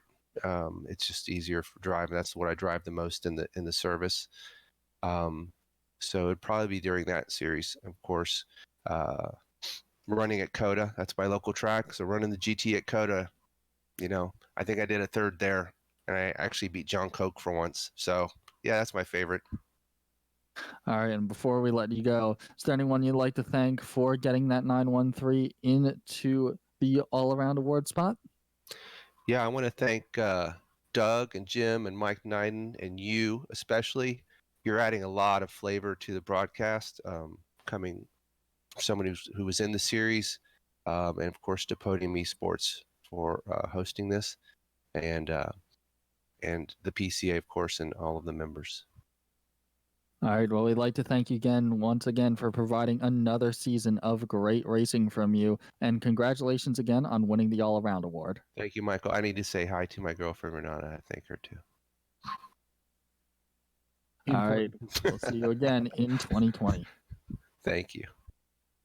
Lee Peterson, your all-around award winner and one of the fastest drivers most consistently throughout this 2019 inaugural season of the Porsche Club of America Sim Racing Series. And now, having spoken to so many drivers, it is now time to turn our attention to, I don't know if he's the outright poobah of everything, but he's certainly close. We bring in Jim Emig, the marketing director from the national office of the Porsche Club of America.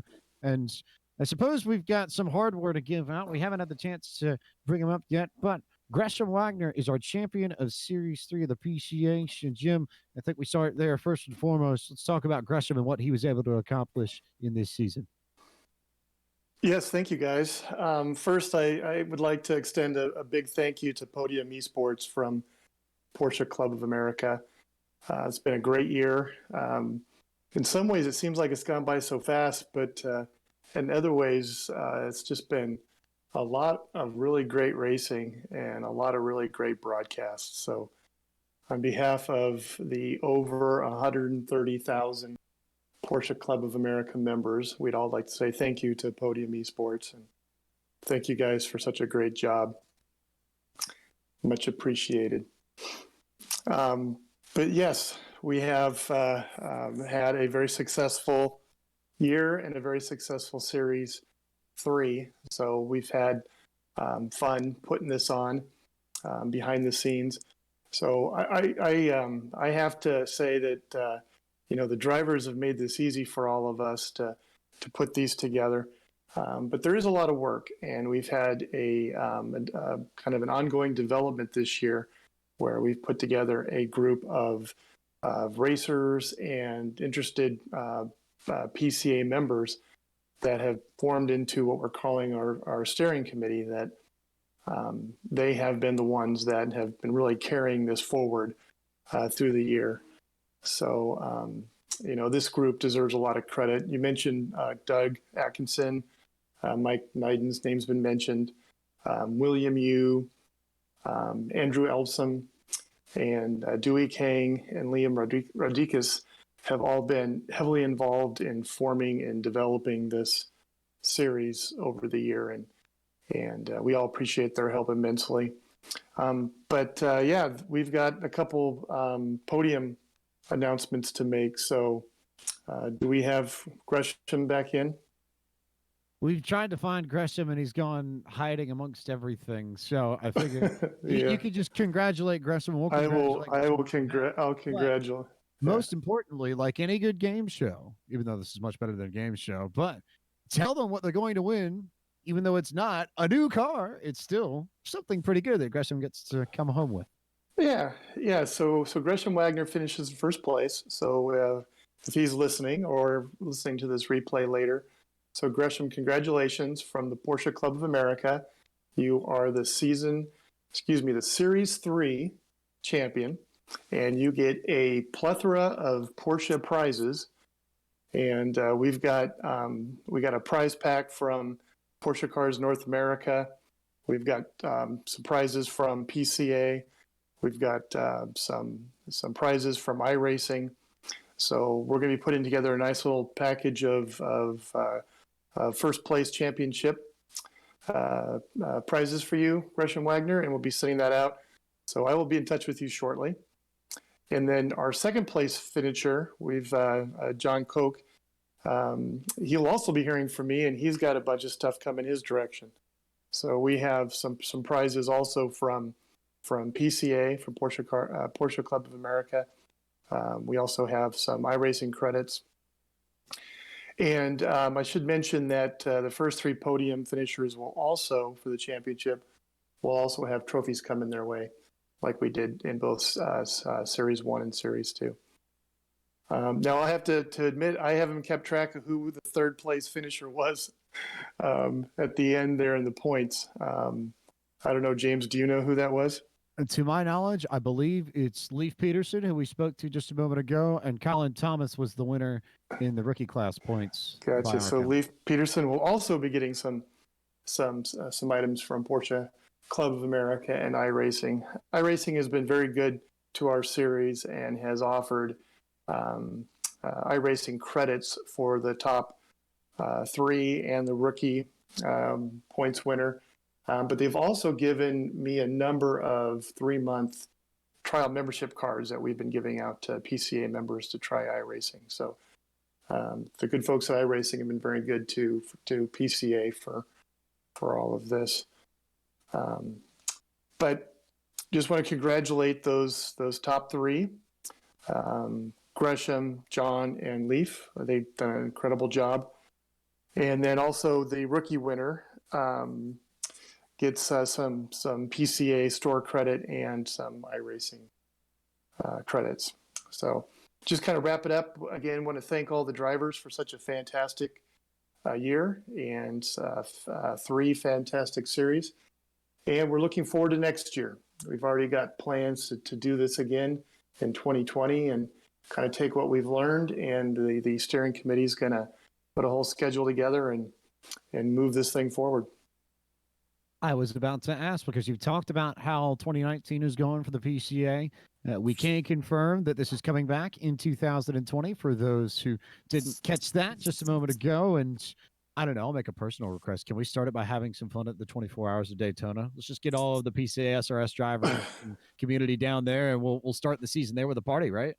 Well, Mike Knight and I were talking about doing something maybe like an RSR on an oval track, a little NASCAR style race or something. But no, actually, we're putting plans together, and we're very interested in this new Cayman GT4 Club Sport. Maybe doing something with that car. Of course, mixing it up with maybe the RSR and the GT3 again next year. But the biggest announcement we really have, we're just pioneering this now and started doing some testing, is we're going to be offering some sim education. And in the PCA world, we have what we call high performance driver's education. And a lot of the sim racers here do this, and they know this term well. We call it DE or HPDE, but we usually call it DE for short, driver's education. And it's where you get to be on a racetrack in your Porsche and you have an instructor showing you how to drive. And we're just completing the first round of kind of a beta test of a EDE program, where we've got some of the better sim drivers that you're watching in these broadcasts are helping some of the new folks that are just getting into this sport. They're virtually driving along with them and giving them some guidance. And the plan for 2020 is to open that up and get a whole lot of new folks involved in this, and be able to give them some training and guidance, just as this club does on the track. So we're really hoping to get a lot more people involved and be able to have a lot more racing in 2020.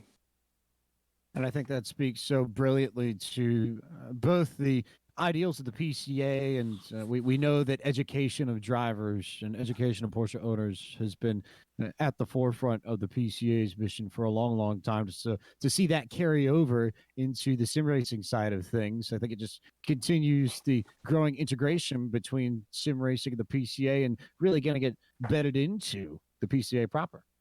It makes it real easy to copy. A program that we already have, and just lift and shift over to the sim racing world, and so our folks are used to this, so it's easy to move it on over to the sim side and then open it up. So we really hope in the next year to 2-3 years down the road that this will really grow, and we'll be able to have some regional runoffs and more racing, and just keep getting more people involved, and being able to have something to really highlight in some of these broadcasts. To which I don't think any of us would complain at all. So, just to recap for those of you at home, Series 4 and more coming in 2020, DE classes for sim racing coming as well, and that Cayman probably going to be involved in some of the Porsche Club of America Sim Racing Series action next year. All pretty good stuff, I would think. So, something to whet your appetite for the new year. But for now, Jim, you've already thanked a few people, but I want to make sure that you get your proper opportunity here to send all your thank yous, all your shout outs, and take one last moment to let everyone know who you and the PCA need to thank for making all this possible. Well, these guys, the drivers, you got to thank them first. They all had faith and jumped in here and put on a good show, and it was great to watch them. They've become heroes among our club, and being able to meet some of them through the year and talk about what they've experienced has been fantastic. And so the drivers deserve the big thank you. But the steering committee, they really, I think they're the ones that are going to get the thank yous next year, putting all this together and moving it forward in a lasting program. And then last, again, to Podium Esports, you guys did a great job, and you've become part of the family. So thank you for all your efforts. Well, Jim, on behalf of everybody at Podium Esports, we say thank you to the PCA for really giving us the opportunity to go road racing. It's not something that a lot of us get to do too often in this very oval-obsessed world it seems like we live in. But that's not to say that we don't appreciate it all that much, and just didn't get the chance before the PCA came in to actually get involved with it more. So we've had an incredible amount of fun bringing all these races to the entire PCA community and the iRacing Esports Network, and I look forward to doing more of the same in 2020. So a big thank you to you and to Vu and Doug and the steering committee and everybody at PCA for helping make this possible. And I guess we'll just say we look forward to seeing you in, I'm going to say January 2020, because I still want the 24 to be something, and I will fight for it. So There you go. Anybody who's involved Keep in it up. PCSRS, keep your ears peeled. But as always, Jim, thank you so much for your time, and enjoy it, I suppose. Yes. Thank you, guys. Jim Herring, Marketing Director of the Porsche Club of America. And I think now, finally, we get to bring in Michael Polisek and get some final thoughts. And I don't know, maybe Cisco took off, maybe he's hiding, who knows? But in any case, Michael Polisek, final thoughts on the final race of the inaugural season of the Porsche Club of America Sim Racing Series. Well, basically, to sum up this season, you really got to embody the principle of, in order to finish first you must finish. And Gresham Wagner did just that. He was the only one of the front runners to finish all 5 races, everyone else unfortunately having issues.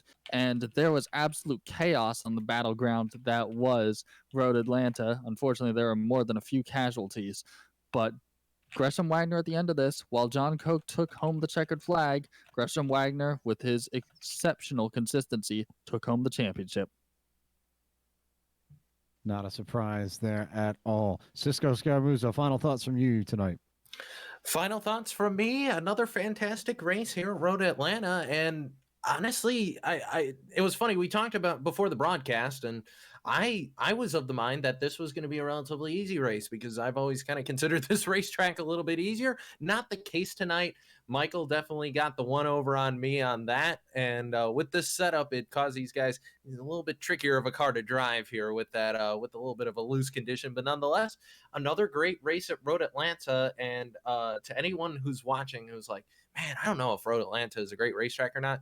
It is. It's such a great racetrack. It hosts so many different types of racing. We had a great event here earlier on in the year with the Esports Drifting Association. Obviously, we had a great race here in the Podium Elite Series. We had a great race here in the Stock Car Challenge powered by iRacing iFlag, and yet another great race here with the Porsche Club of America Sim Racing Series. So this track never fails to deliver, James. And to wrap up the PCA season, what can I say? This has been a fantastic series to start all the way back at the beginning of the year, and I have to echo Jim's sentiments. Feels like the year has just flown by, and we can't wait for the new cars, the new tracks, and the new excursions and the new adventures that'll come for us here in 2020.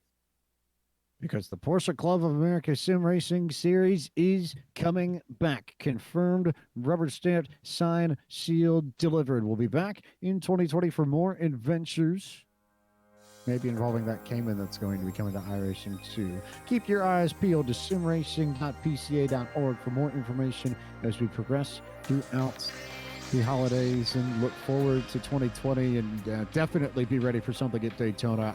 I will bring the party and make sure the party happens on my own down there as we all get set for the kickoff to really the racing calendar in America with the 24 Hours of Daytona, of which we know the Porsches are going to be pretty competitive, in to say the least. So much has happened over the course of this 2019 season for the Porsche Club of America Sim Racing Series. We've run 20 races across 3 series, across 2 countries, and had so many entertaining and wild moments all over, from Road America to Road Atlanta to Laguna Seca to Canadian Tire Motorsport Park to Circuit of the Americas, Watkins Glen, Summit Point Motorsports Park, amongst other places, Sebring. I'm probably forgetting a few more tracks that I'll need to get kicked on later, so apologies to the ones that I missed. But we've been all over the place, had a whole bunch of fun, and it's been incredibly entertaining from my position to see everything pan out and to see our champions really go after it and claim it, whether or not it was Billy Smith in Season 1 or William Levesque in Season 2, or tonight with Gresham Wagner and our rookie class champion Colin Thomas, all rising to the forefront between the 911 GT3 Cup car and the 911 RSR GTE car, and put on some of the best Porsche sim racing you are going to see in North America, bar none, which is why it's so exciting to be able to already start thinking about 2020 or 2020 and see what the 2020 vision will bring us on the Porsche front, because I imagine that there are plenty impressive prancing horse adventures of a German kind, of course, the better kind, obviously.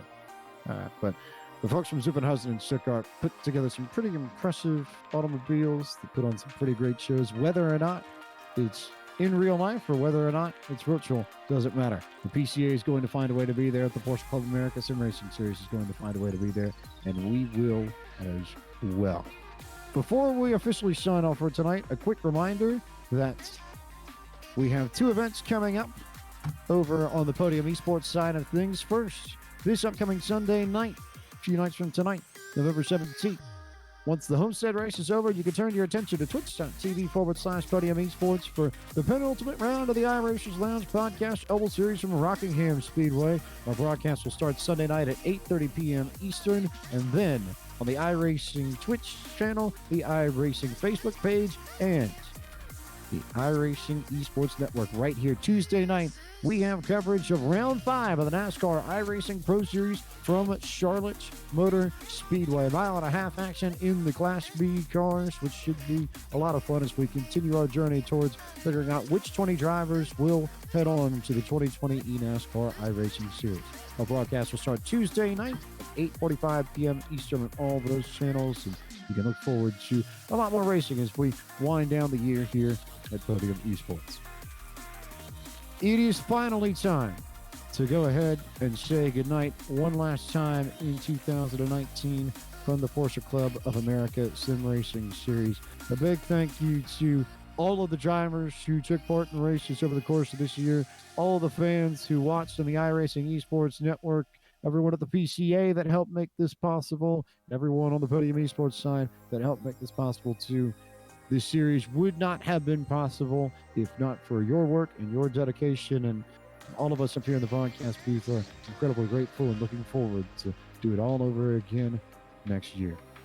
So for DJ Lyon, Gary Sexton, and for John Theodore at Podium Esports, for tonight's producer, Michael Polishek, or not Michael Polishek, Cisco Scaramuzza. Let's give the man the credit that he deserves, shall we?